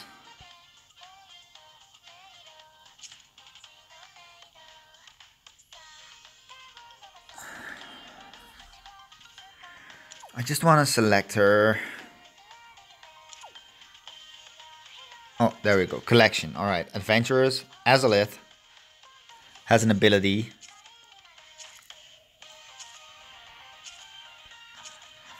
A 100% sleep resistance. High Midgard Samur doesn't do sleep, he does stun. So why I'm leveling Mikoto is because Mikoto will eventually have 100% stun resistance, which helps majorly in that battle.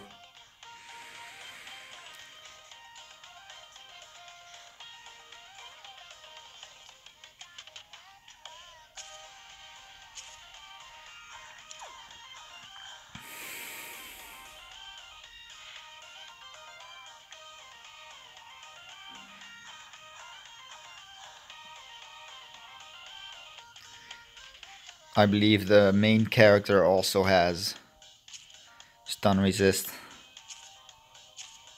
Yep, the main character also has stun resist, and it'll go up to 100% as well if you progress the mana circle. So does Vanessa. So does Verica, which is a healer. There we go, stun resistance.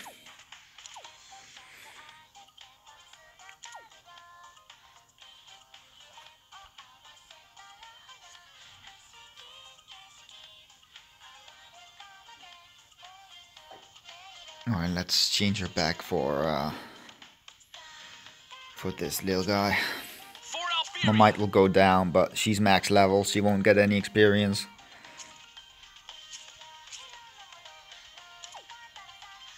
And I actually want to put Ifrit on Mikoto, and I'll put Phoenix on Yuden. This is my max unbound Ifrit. He increases flame strength by 45%.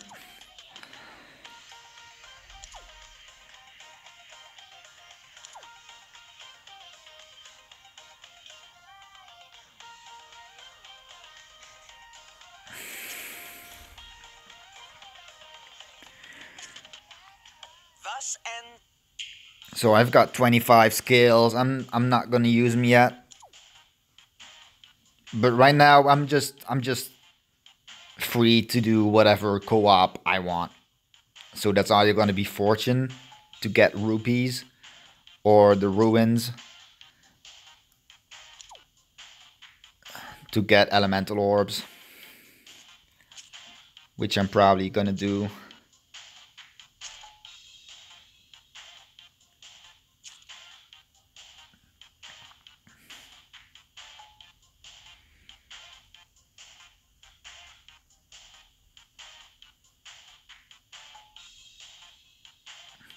If I can find a room.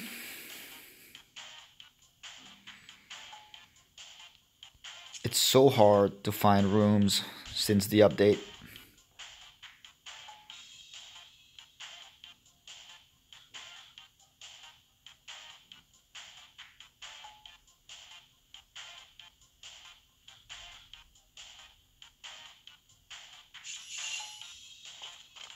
Part before me.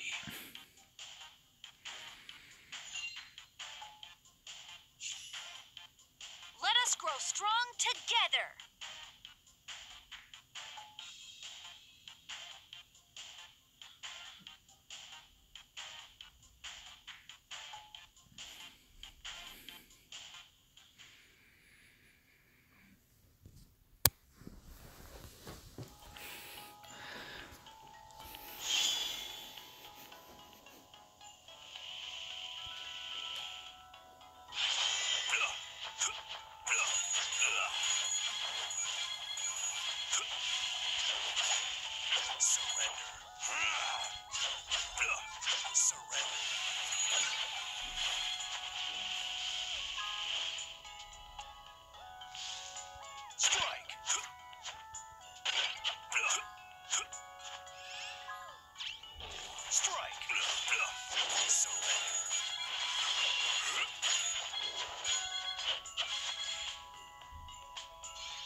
This is a very annoying boss, by the way, because he teleports.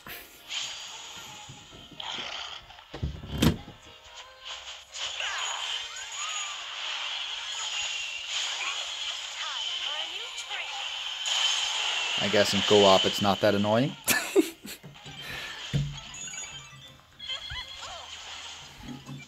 Heaven's will bends for no man. Alright, I'm gonna mute my mic for a minute.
Alright, I'm back. I had to go to the bathroom real quick.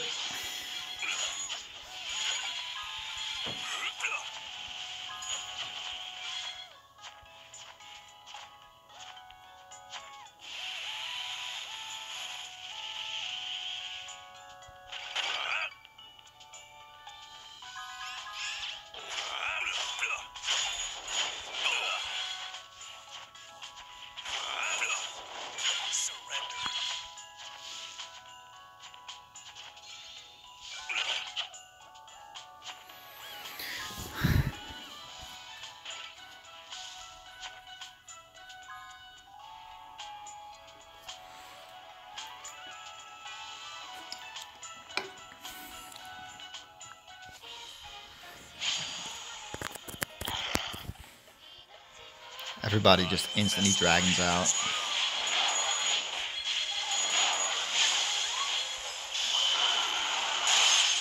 There we go.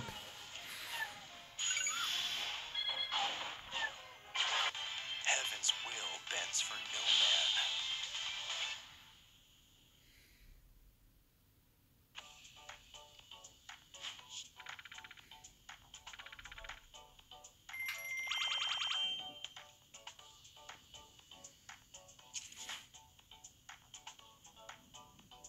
So what's fun in this game is that I can actually play with you right now.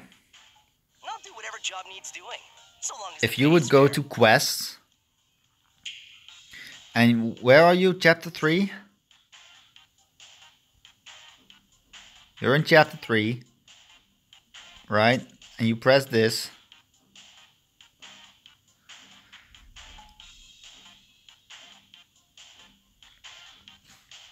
And you go to the first quest.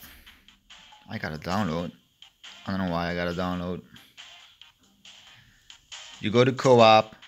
You create a private room. And then you'll see a room ID. If you would send me that room ID, I can join that room. And I can basically just carry you through the whole thing. So whenever you need help, It was a long journey. just let me know. It was worth it since it led me straight to you.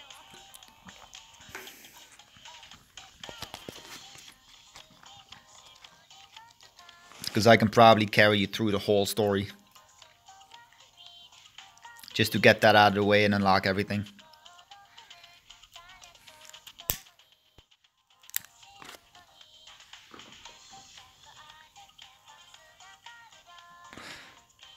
I repaired much today. Come on, let's go. As long as I have the wings for it, of course. I've saved up a decent amount of coin. I will not surrender to the whims of fate. I've been ruminating on the true meaning of chivalry. One day, I shall share my thoughts. Honestly, my brother keeps hounding me to find a husband, but I'm just fine on my own.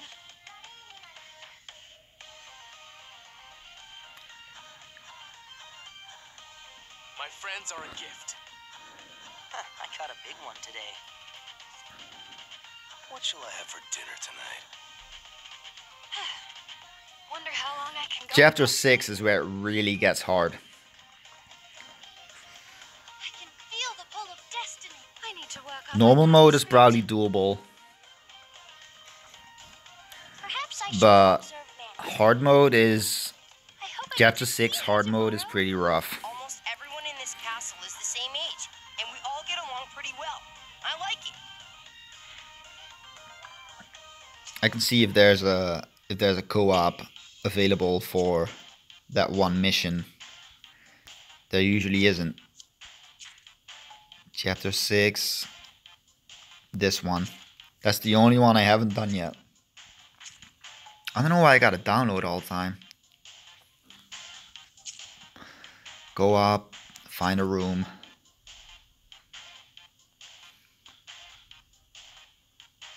And I probably won't find any rooms.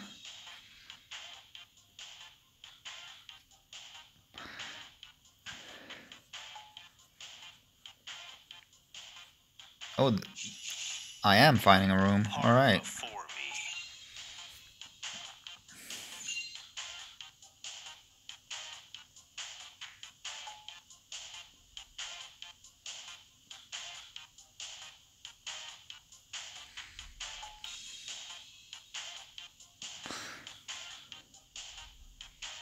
I've never done this in co-op.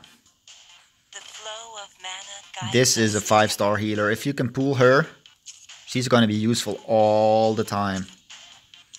Because her heals are so good. There's more to this costume than meets the eye. She's useful in anything. Dragon trials, onslaught, missions, anything.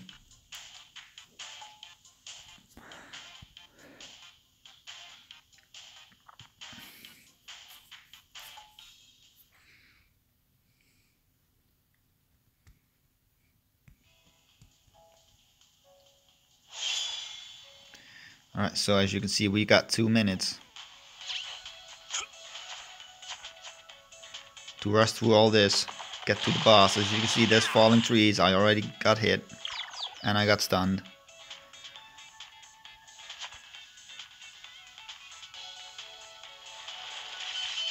There's a lot of traps.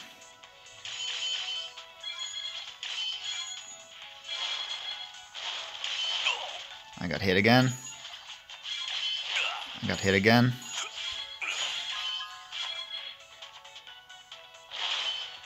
Lots of traps. And you gotta pass all that. Eventually you get to the boss. And it's a whole labyrinth of traps. And the boss is just gonna hop around. So luckily our leader somehow managed.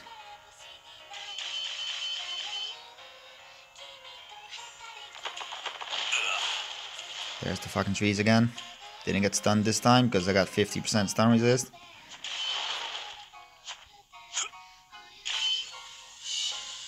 And now we got 60 seconds to kill this boss.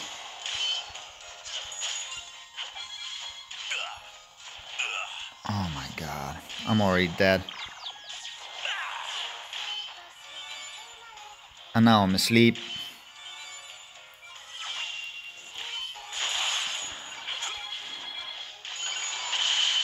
Oh, we actually did it. Well, they did it. I did absolutely nothing. Nice. Heaven's will bends for no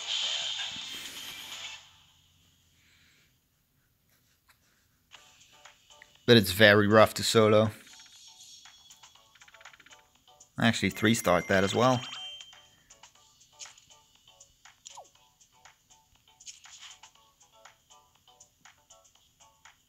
No. And now there's going to be another mission. I'm not sure how hard this one is. But I'll co-op it. I don't have stamina anyways.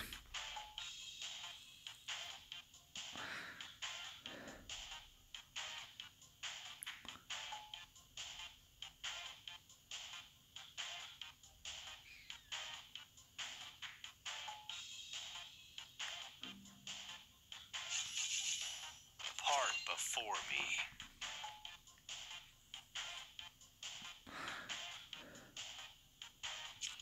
Hey there.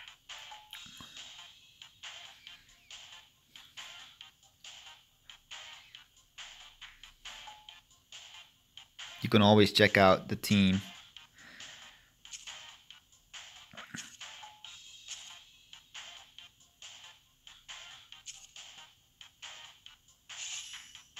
Part before me. 5,000 might Mikoto.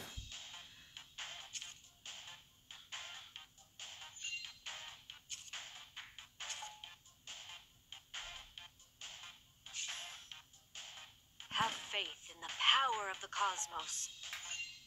My lord.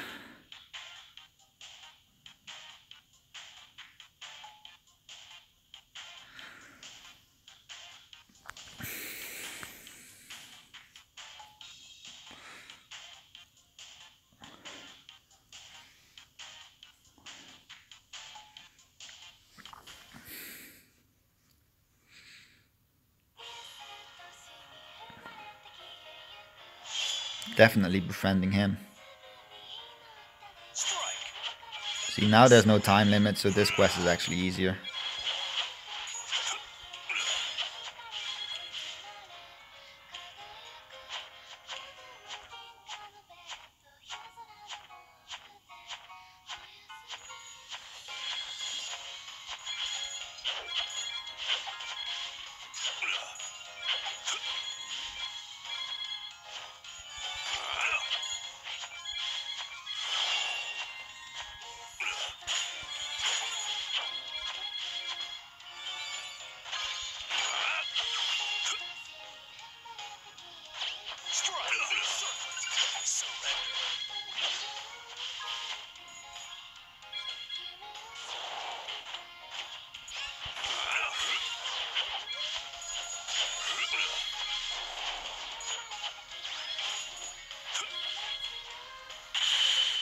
Oh, that's it? I guess that's it. No boss. Heaven's will bends for no man. I'm definitely befriending that guy with the Mikoto.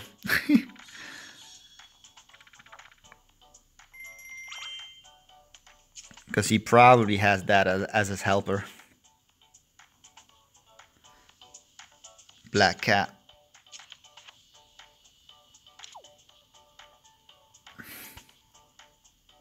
Can I check this Mikoto out again?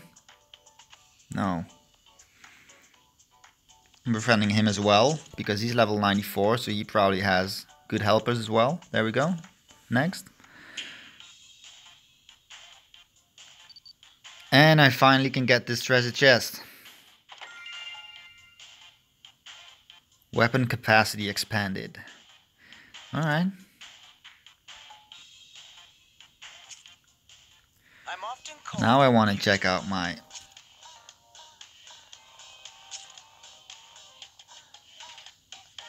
Where is Black Cat?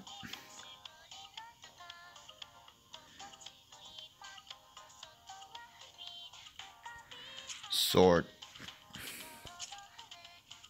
By level. Descending.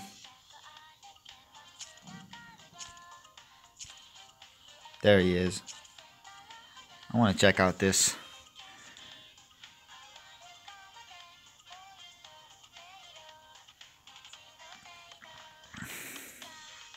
Now it says 4,952.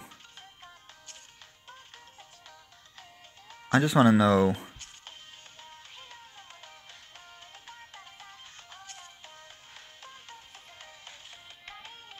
That's a 5-star elemental weapon.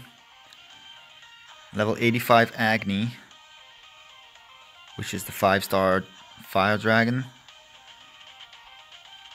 Level 80 Valiant Crown.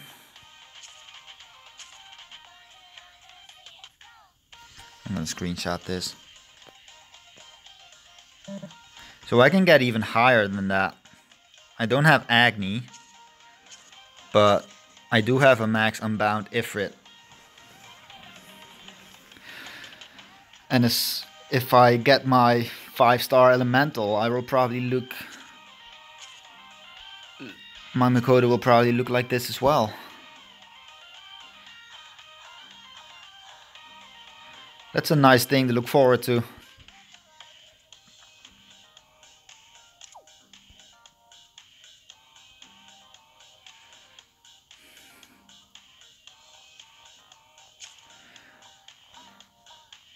This is all the Wormite I got for those challenges. That's 50 Wormite.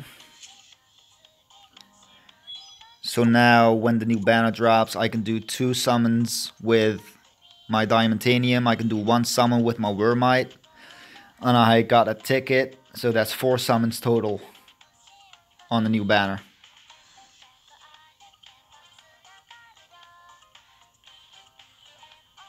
Not bad. Let me check what my helper is. I got Lily set.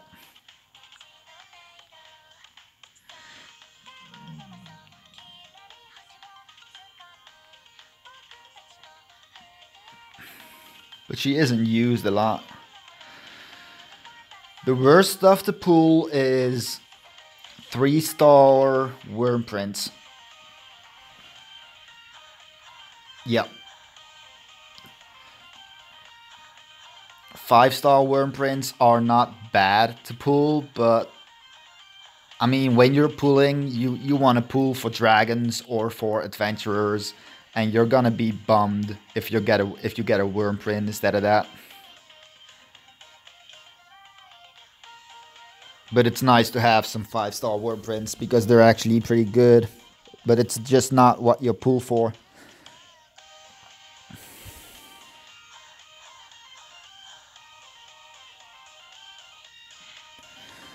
Out of all the natural 5-stars, sort by rarity. I got Mikoto, Azalith is natural, Hawk is natural, Maribel's natural, Julieta, and Alisan Halloween. The rest are all upgraded, so she's upgraded, he's upgraded, she's upgraded, she's upgraded, he's upgraded, and he's upgraded. So that's a lot of Eldwater that I wasted because I did not know about all the mechanics that I needed it to unbind mana circles and all that stuff.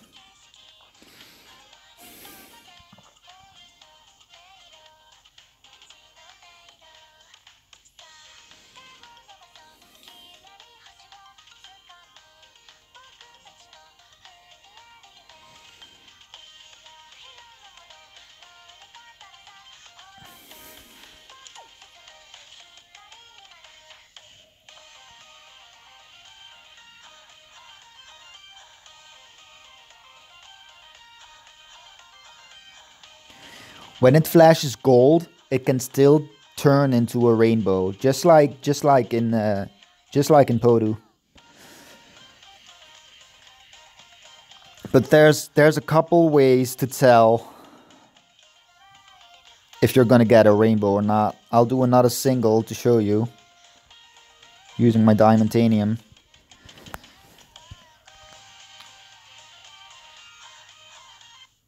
There can be two dragons here, and then you see a little orb in the middle. If that's a rainbow, you're gonna get a rainbow as well. And then at the end of the summon, you see that the big flashes in the sky. If that turns rainbow, well, that's gonna be a rainbow as well. So there's two dragons. Sometimes a few pigeons fly by, and I'm not sure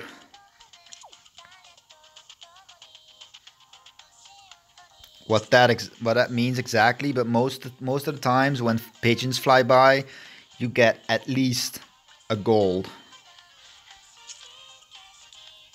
Oh, one more thing about dragons, you can part ways with dragons.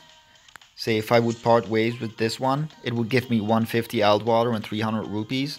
If I would part ways with this one, it would give me 1000 Eldwater, 2000 rupees. So any dragons that you don't use, you can just part ways with them.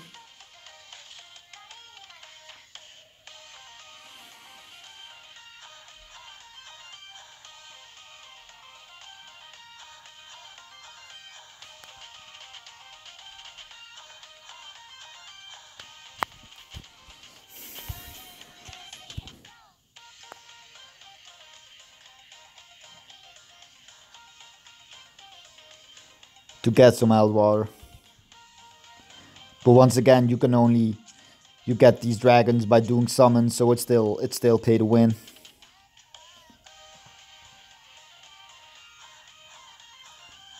Also, I just noticed. Oh, this one's already fully unbound. I was about to say I can fully unbound her, but she already is. So what I can do is part ways with all these, because I already have a fully unbound one. Get 4000 Eldwater, 8000 rupees.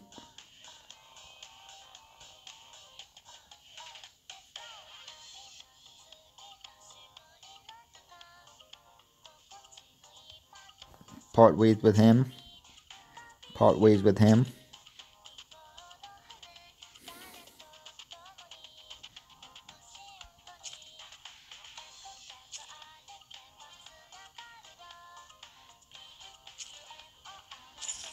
See, there we go. We got a little Eldwater.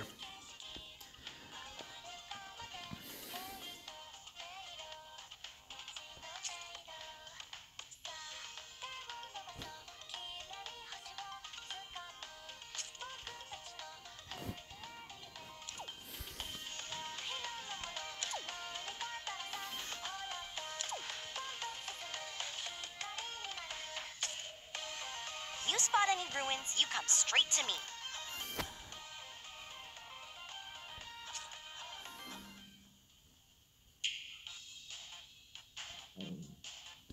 If someone gives you a room key, by the way you join that is by pressing join co-op here and enter ID.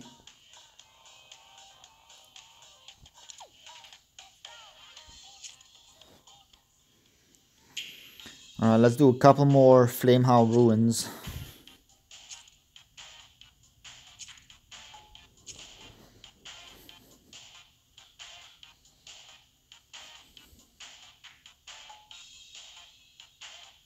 Actually, hold on.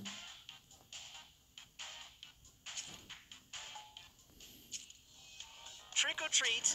I think I can get my final Brunhilde to max unbind.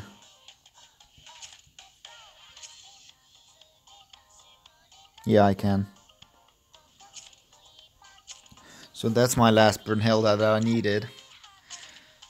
So I can now go and unbind this one, which is already at 3 unbinds. And max it out.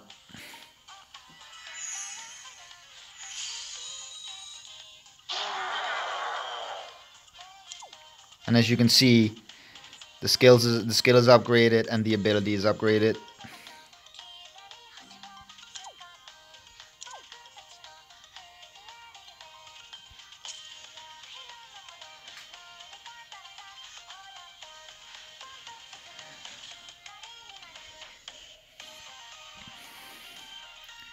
This is the dragon that we got from the fire raid. See, I got it max unbound because you can just grind that raid event to get 5 copies of it. So as you can see, this is a 5-star and it increases strength by 30% fully unbound, while Ifrit is a 4-star from the gacha, which gives 45% strength when fully unbound. So the 4-star is actually better than the 5-star. But that's because this is a free one, and Ifrit is a one from the summons.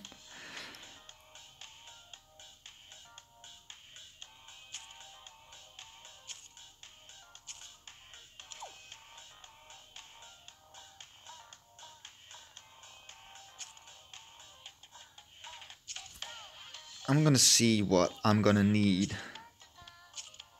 to enhance to this. I need blade tablets and I need granite. How do I get granite?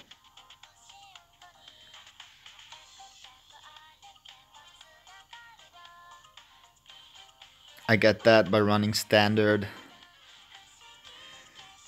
onslaughts.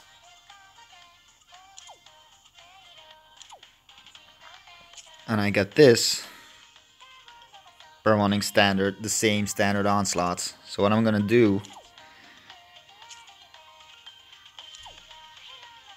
is just that.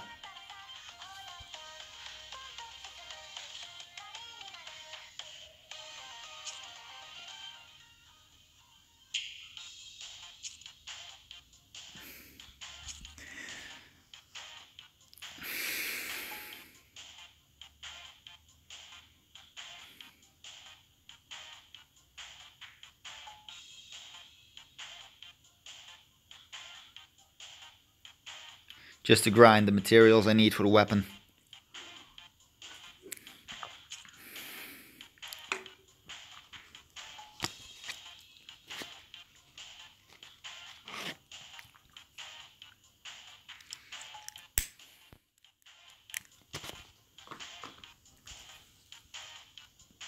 Well, you can ask I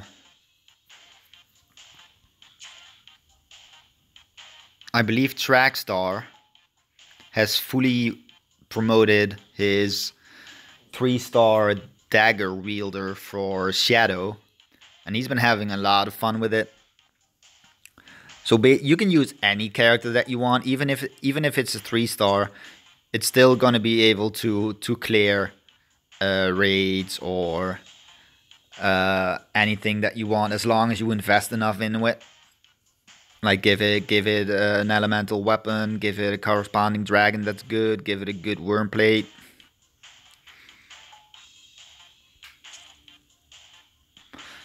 Probably not gonna find any room, am I?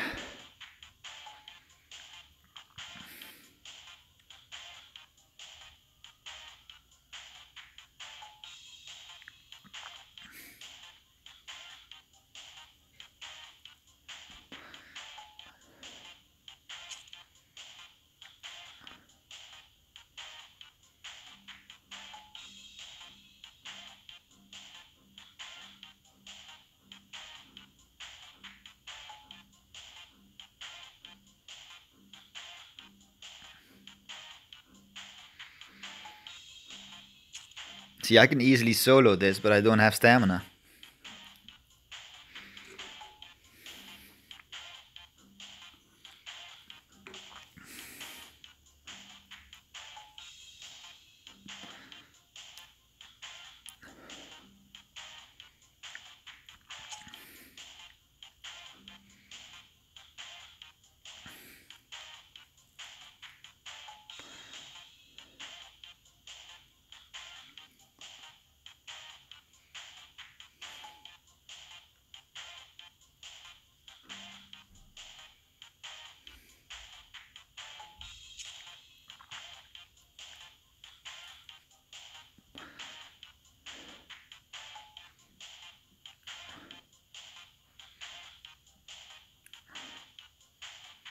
If only there was an option to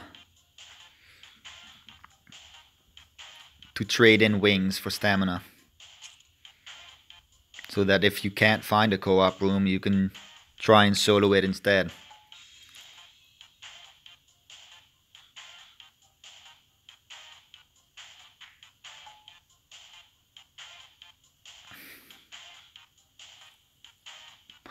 There we go.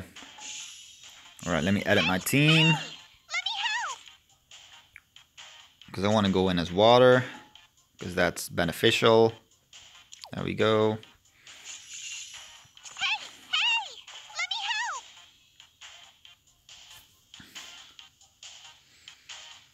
And this on Master is pretty rough.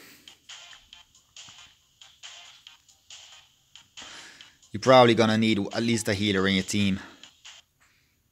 Unless the whole team is overpowered.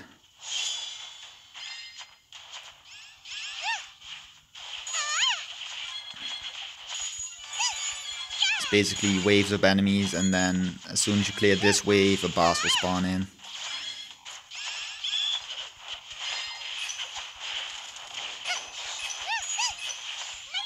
If you see a shield and you long press,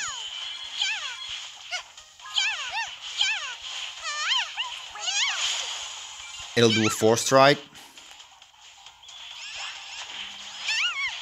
Oh my god. Oh my.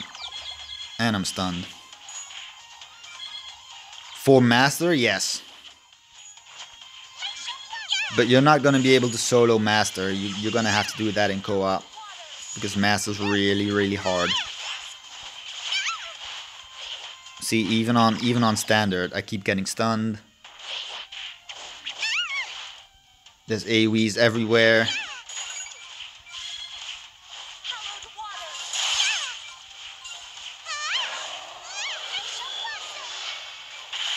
There we go. So let's see how many materials I actually get from this.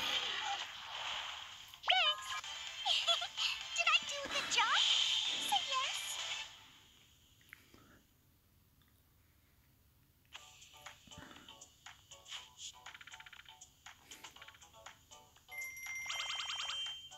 Three granite. And not even a blade tablet.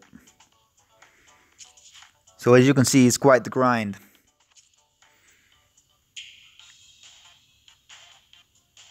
And I'm actually pretty sure that in Master, which probably is easier to find a room for, I'm pretty sure that in Master you also get it.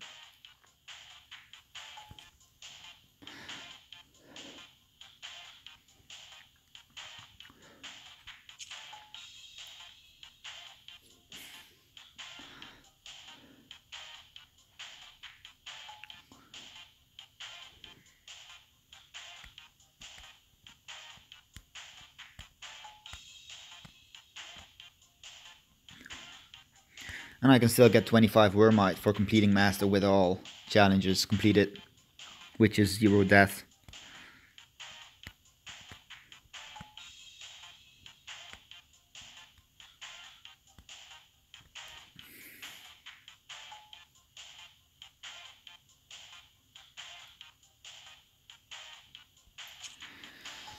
Oh my god. There we go. Hey! Let me help! We got 3 lilies, so it's probably going to be a freeze fest.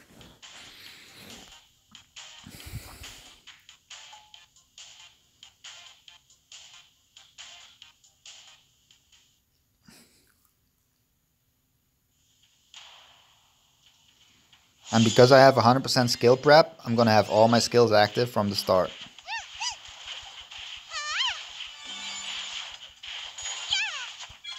Oh, and always aim for the healer.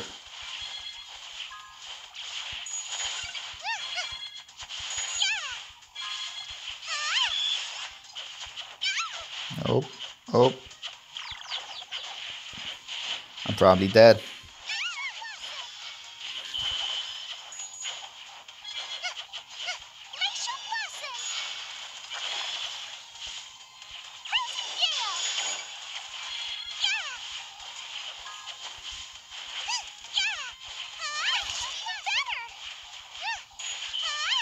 And he's frozen, alright.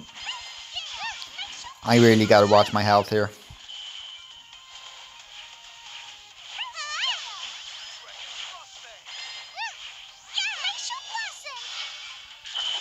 And he's frozen again.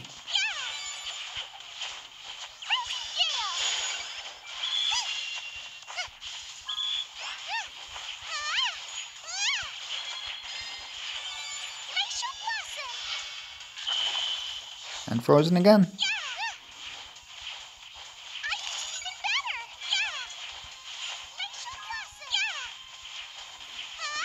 Probably want a dragon out here. Yep.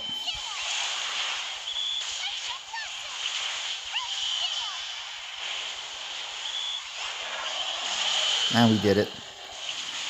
That was really close though. I was about to die. Now let's see if I can still get the materials I want. If they drop in master.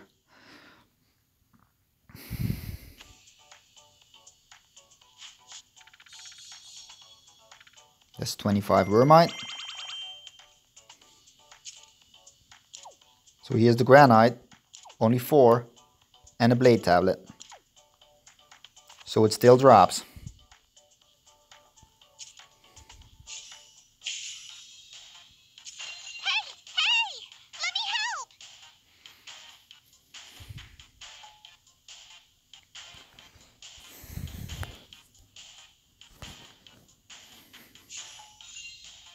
Oh, we got a healer now. Mana guides us together.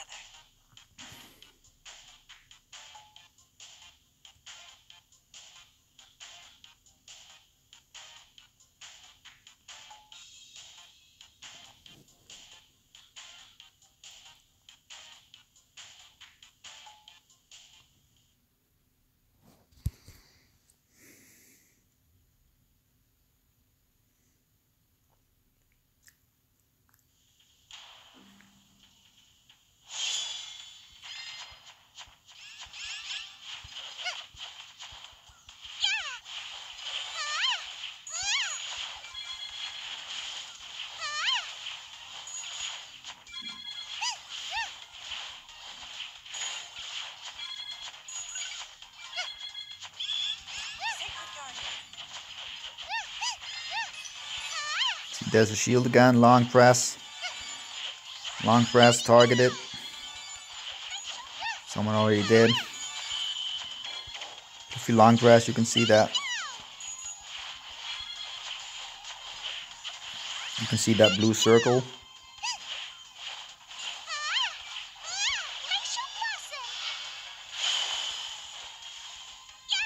Frozen.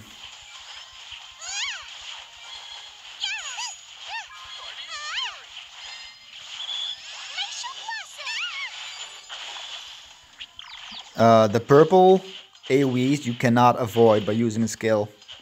And see, as soon as you get stunned,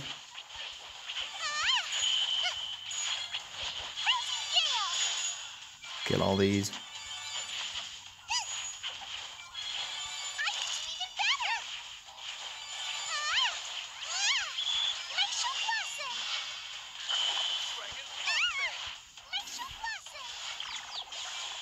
Because we have a healer now and it's Hildegard, we basically just stay at full health because her heals are so powerful. This guy's got Poseidon.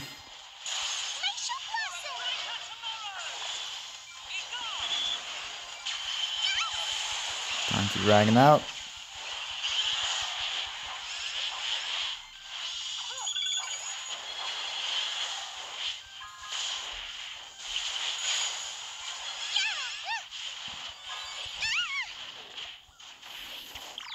And I'm stunned. And he's dead. Did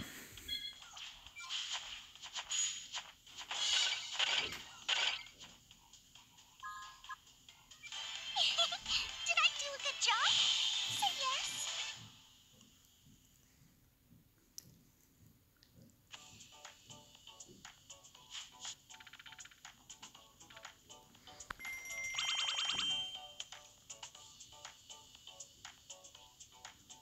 See, you still don't get a lot of granite for doing master.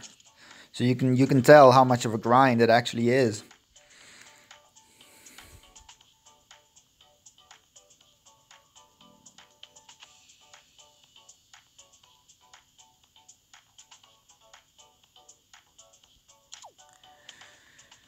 Gonna have to find me a new room.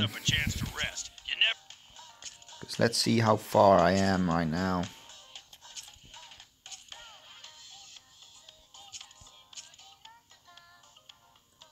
See, I still need 49 more and 6 more blade tablets. And that's gonna be times 5.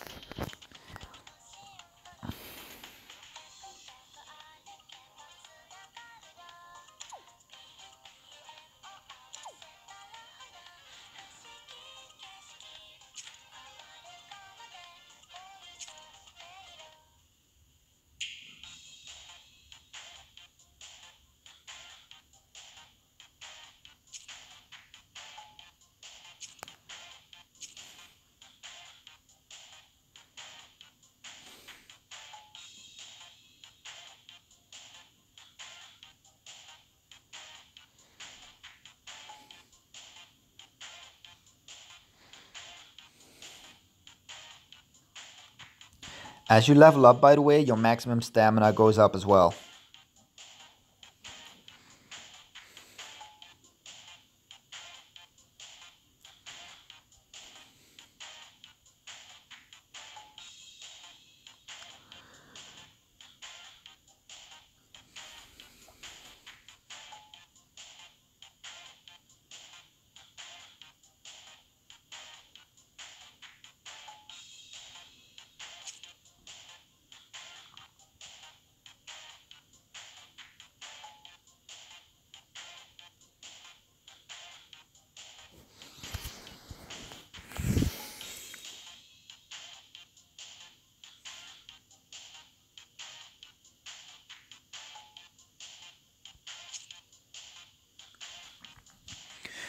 Yeah, but like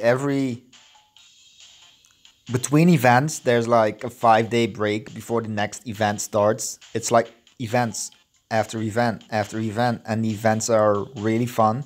They can get grindy as well, but they're really fun. And I mean, you don't have to grind. Like if you just wanna play it on a regular. You can still enjoy the game, but just not level up as fast or get weapons as fast.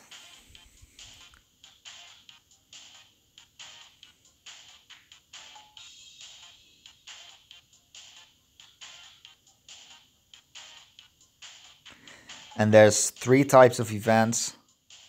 There's raid events, which is basically you first get a few quests, small story segment, and then there's going to be a raid boss, and there's going to be different difficulty on the raid boss, and there's going to be challenges that you can complete for Wormite. Oh my god, I finally find a team.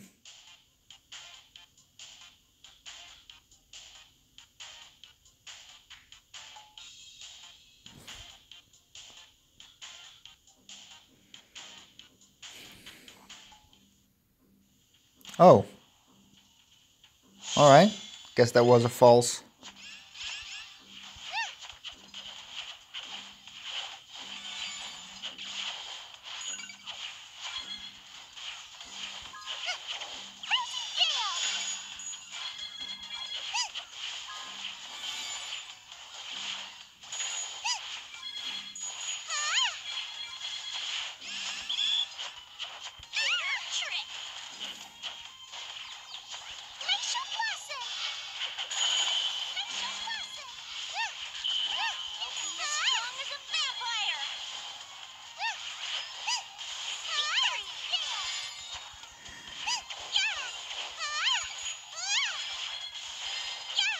Yeah, that's what made me kinda quit Podu. Playing all these gacha games. Like I played Podu, I played Dragon Ball Legends, I played Yu-Gi-Oh! Duel Links, I played this. And since I wasn't enjoying Podu as much as I am enjoying this, I'm just gonna focus on this from now on. I'll still play Podu probably. I'm not gonna sell my account anymore. I reconsidered that. Because now that I play Podu on the, like, just regularly and not actually grindy, I kinda enjoy it more.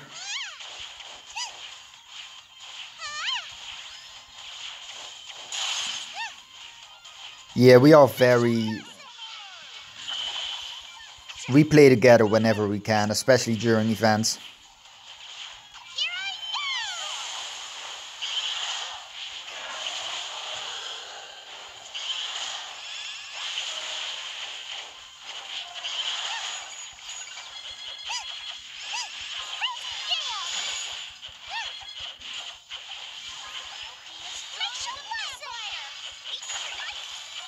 Damn, I'm doing a lot of AoE kills.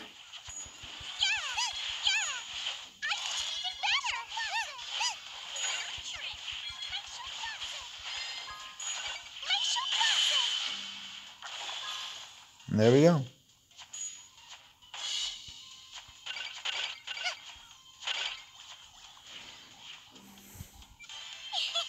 Did I do a good job?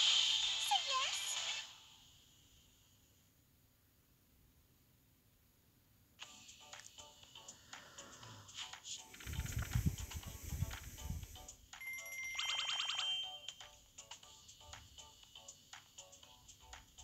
I actually got 6 granite there.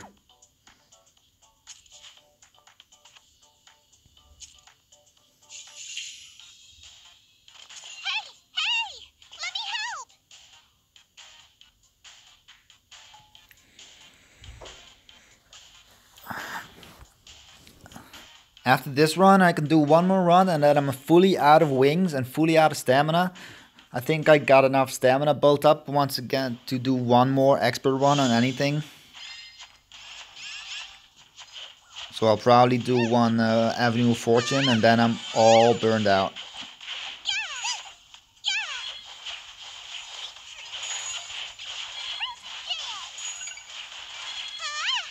You mean money-wise?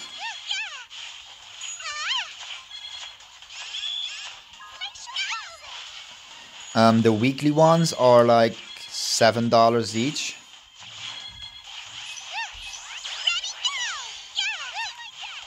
And there's, if I'm correct, there's 9.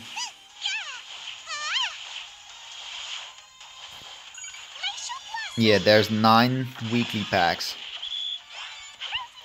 So that would be 9 times 7 is 63 euros. I don't know how many dollars it is, but euros a week.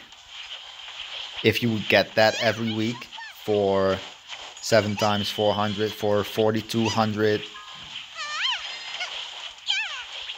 diamantanium. And the monthlies, that's 4 times 30, so that's 120 a month.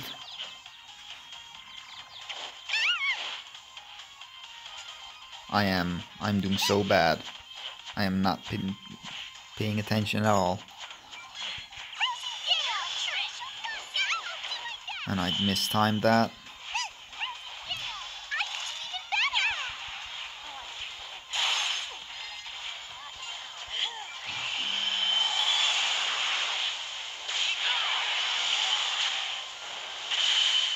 There we go. Oh, there's Julietta. Did I do a good job? Say yes. So yeah, it can still get pretty expensive if you wanna get all the weekly stuff and all the monthly stuff. But if you combine that with other games where you're gonna max out on monthly rewards and all that as well, well, it's gonna be a pain. Hey, let me help. Yeah.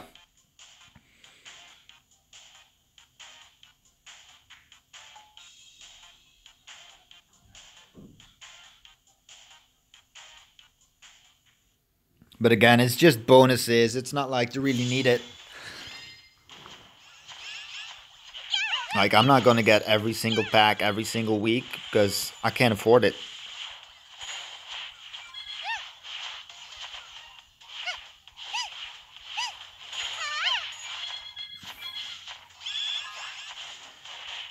But those do have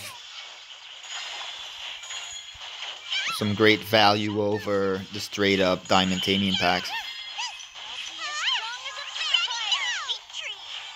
Makes you blossom. Yeah. I can do even better.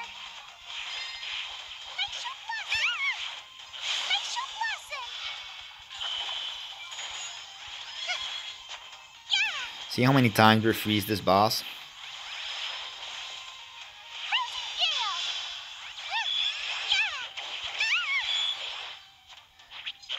These purple AoEs are the worst.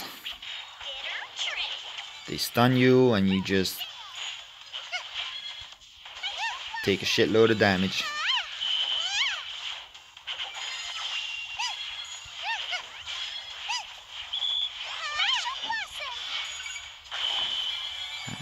He's frozen again.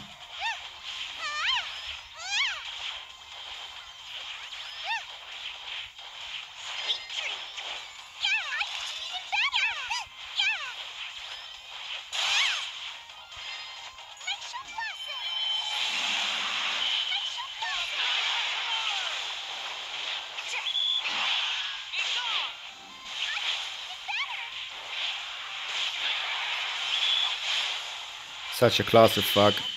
There we go. I didn't even see where the boss was. I was just tapping my screen like an idiot.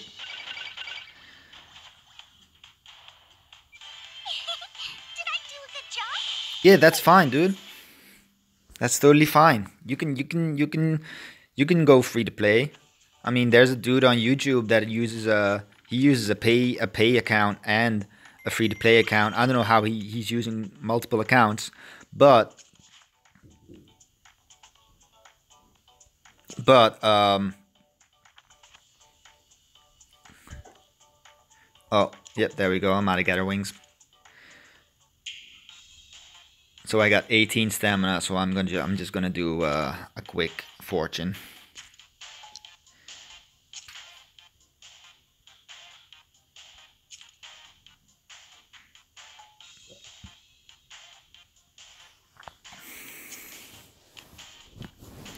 And he still got like the raid challenge for completing it within 1 minute. He got all that done with a free to play account. So it's all possible.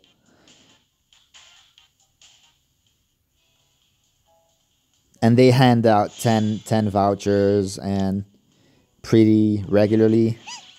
I actually picked the wrong team for this. Oh well.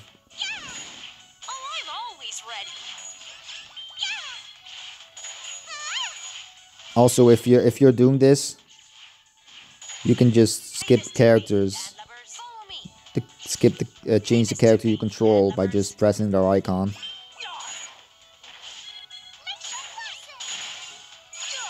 You can see Karina is quite a powerhouse. She's the same archetype as Julietta.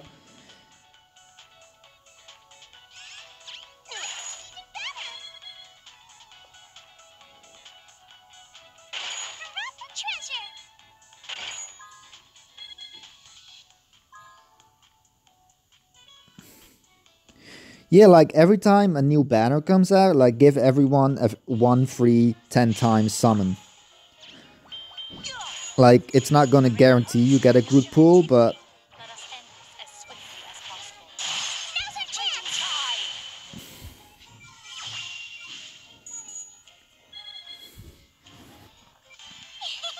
Did I do a good job? Say yes. that's what Dragalia does. And the thing with Podu is that it's not really balanced. Where in this game you can clear the game with 3-star, but in Podu if you have only commons and uncommons, you're not gonna get anywhere.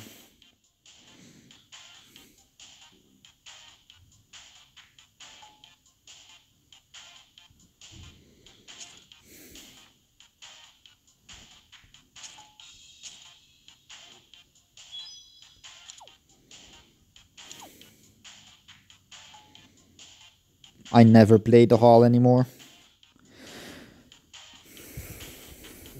Let me check my castle if anything's done.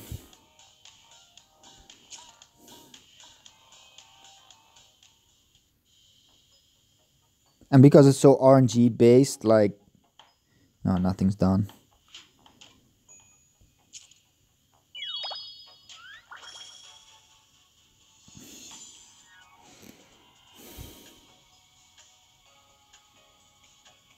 Seven hours, 3 hours, 1 day, 19 hours and 3 hours.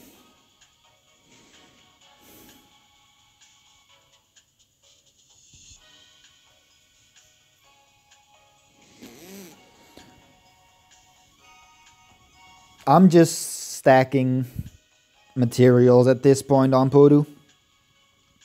I'm not using anything. I know I just pulled a Haxorus, which I didn't have yet, and I kinda wanna level Haxorus up, but I'm not using dragons anyways. So the old me would just waste the materials on Haxorus and never use them. But now I'm just stacking up on stuff and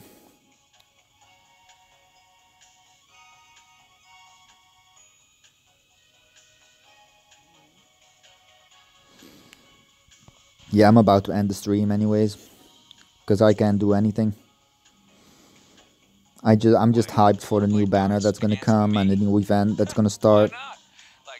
Let me check real quick when it's gonna start. It's the 30th. Oh. See, they've already confirmed an issue with visual bugs. And every time they fix a bug,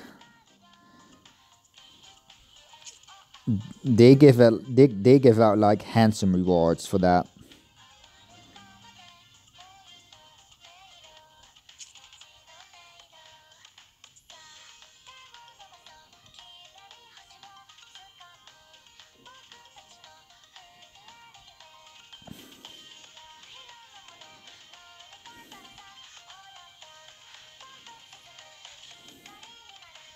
I don't know if you can actually see.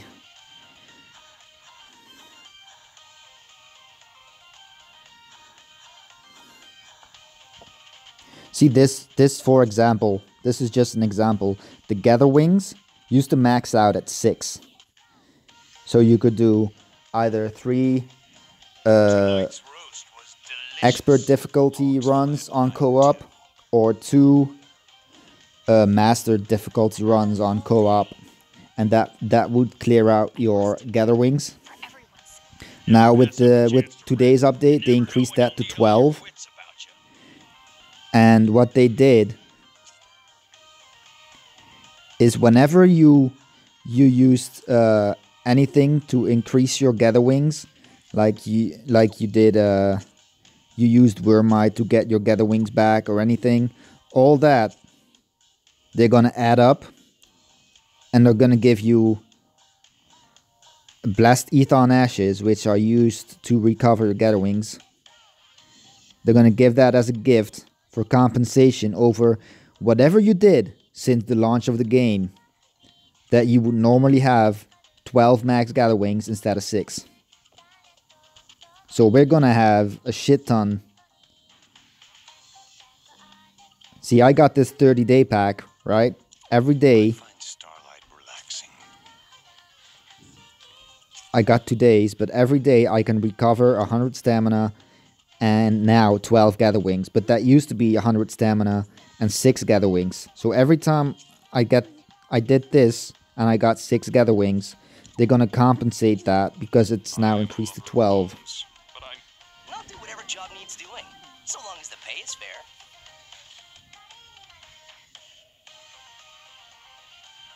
Wait a minute, Black Cat.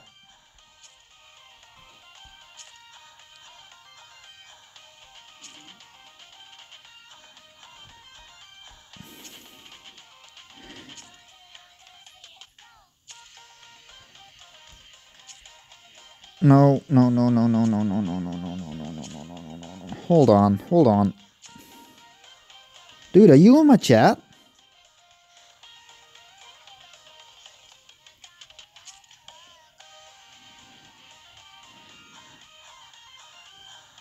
Dude, do you want to trade me Kodos? Like I get yours and you get mine?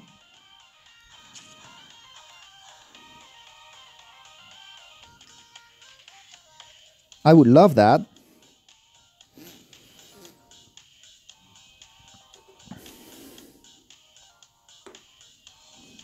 Damn, dude. What I don't get is, why was your Mikoto showing as 5,000 might in the onslaught? But here he says he shows as 4,000 might. 4.9 thousand. That's what I don't get. Is it the co-op abilities that increased your might to over 5k? That's probably it.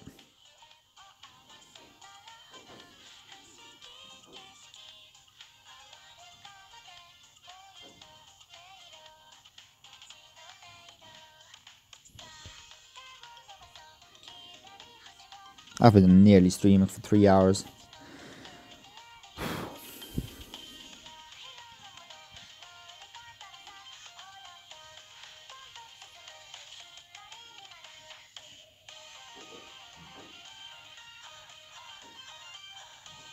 In the onslaught that we did, your Mikoto was showing off as 5.1k might.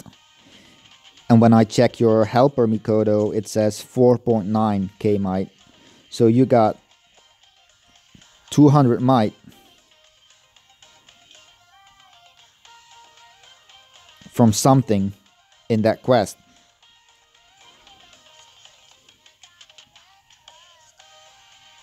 And is that a max unbound Agni?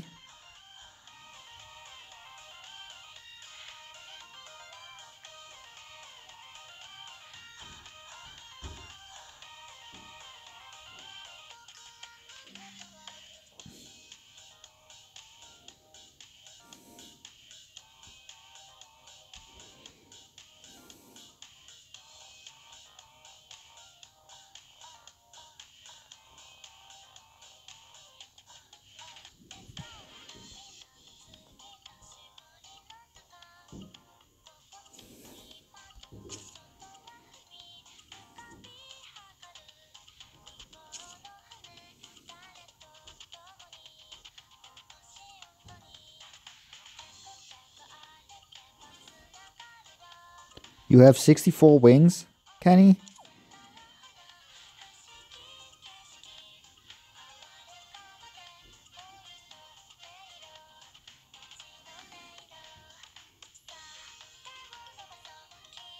No, Kenny.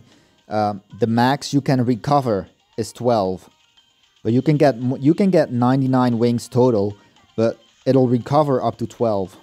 So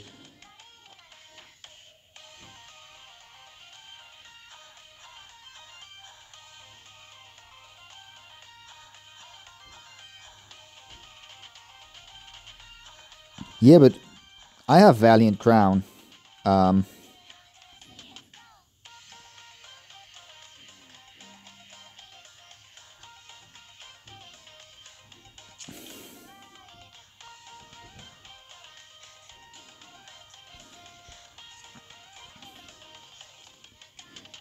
See, my Mikoto has a Valiant Crown as well. Level 100, max unbound.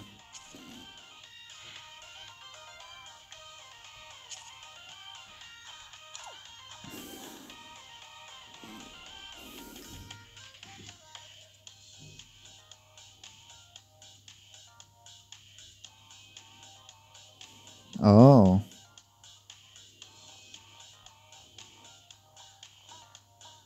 Yeah, the music's great. I forgot to ask, how is the music on this volume compared to my voice? Like, is it still loud on stream?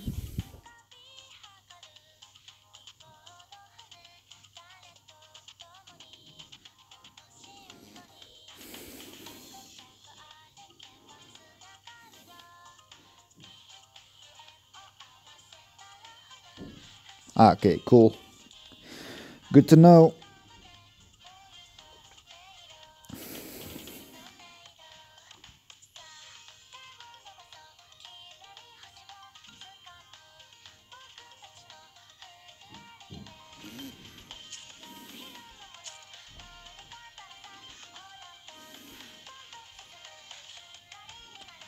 Snap.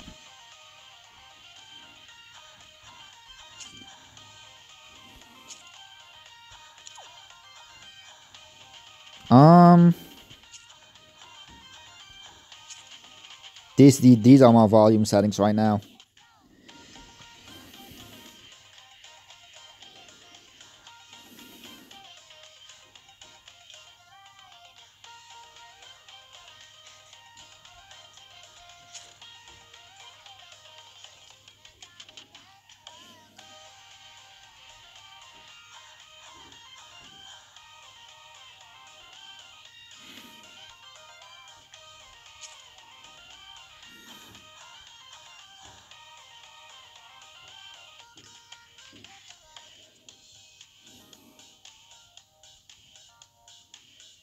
I'm actually gonna download settings because something's still downloading.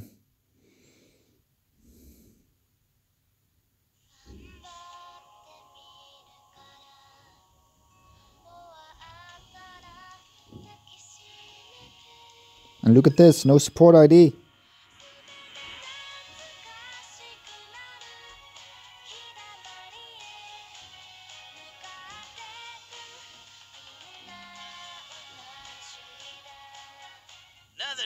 Nice, man. I would love to go to Hong Kong one day. Yeah, I'm gonna close the stream off anyways. Guys, thank you guys for watching. I'll probably stream some more of this when the event comes out. Maybe stream my pools. And I'll see you guys on the next one. And welcome to my friend list, Black Cat. It's an honor for me to be on your friend list. Yeah, it's just to join co-op and to add people. Another day, another successful retreat. I have many younger siblings, which probably explains why I am adept at caring for children. Alright guys, thank you and see you later.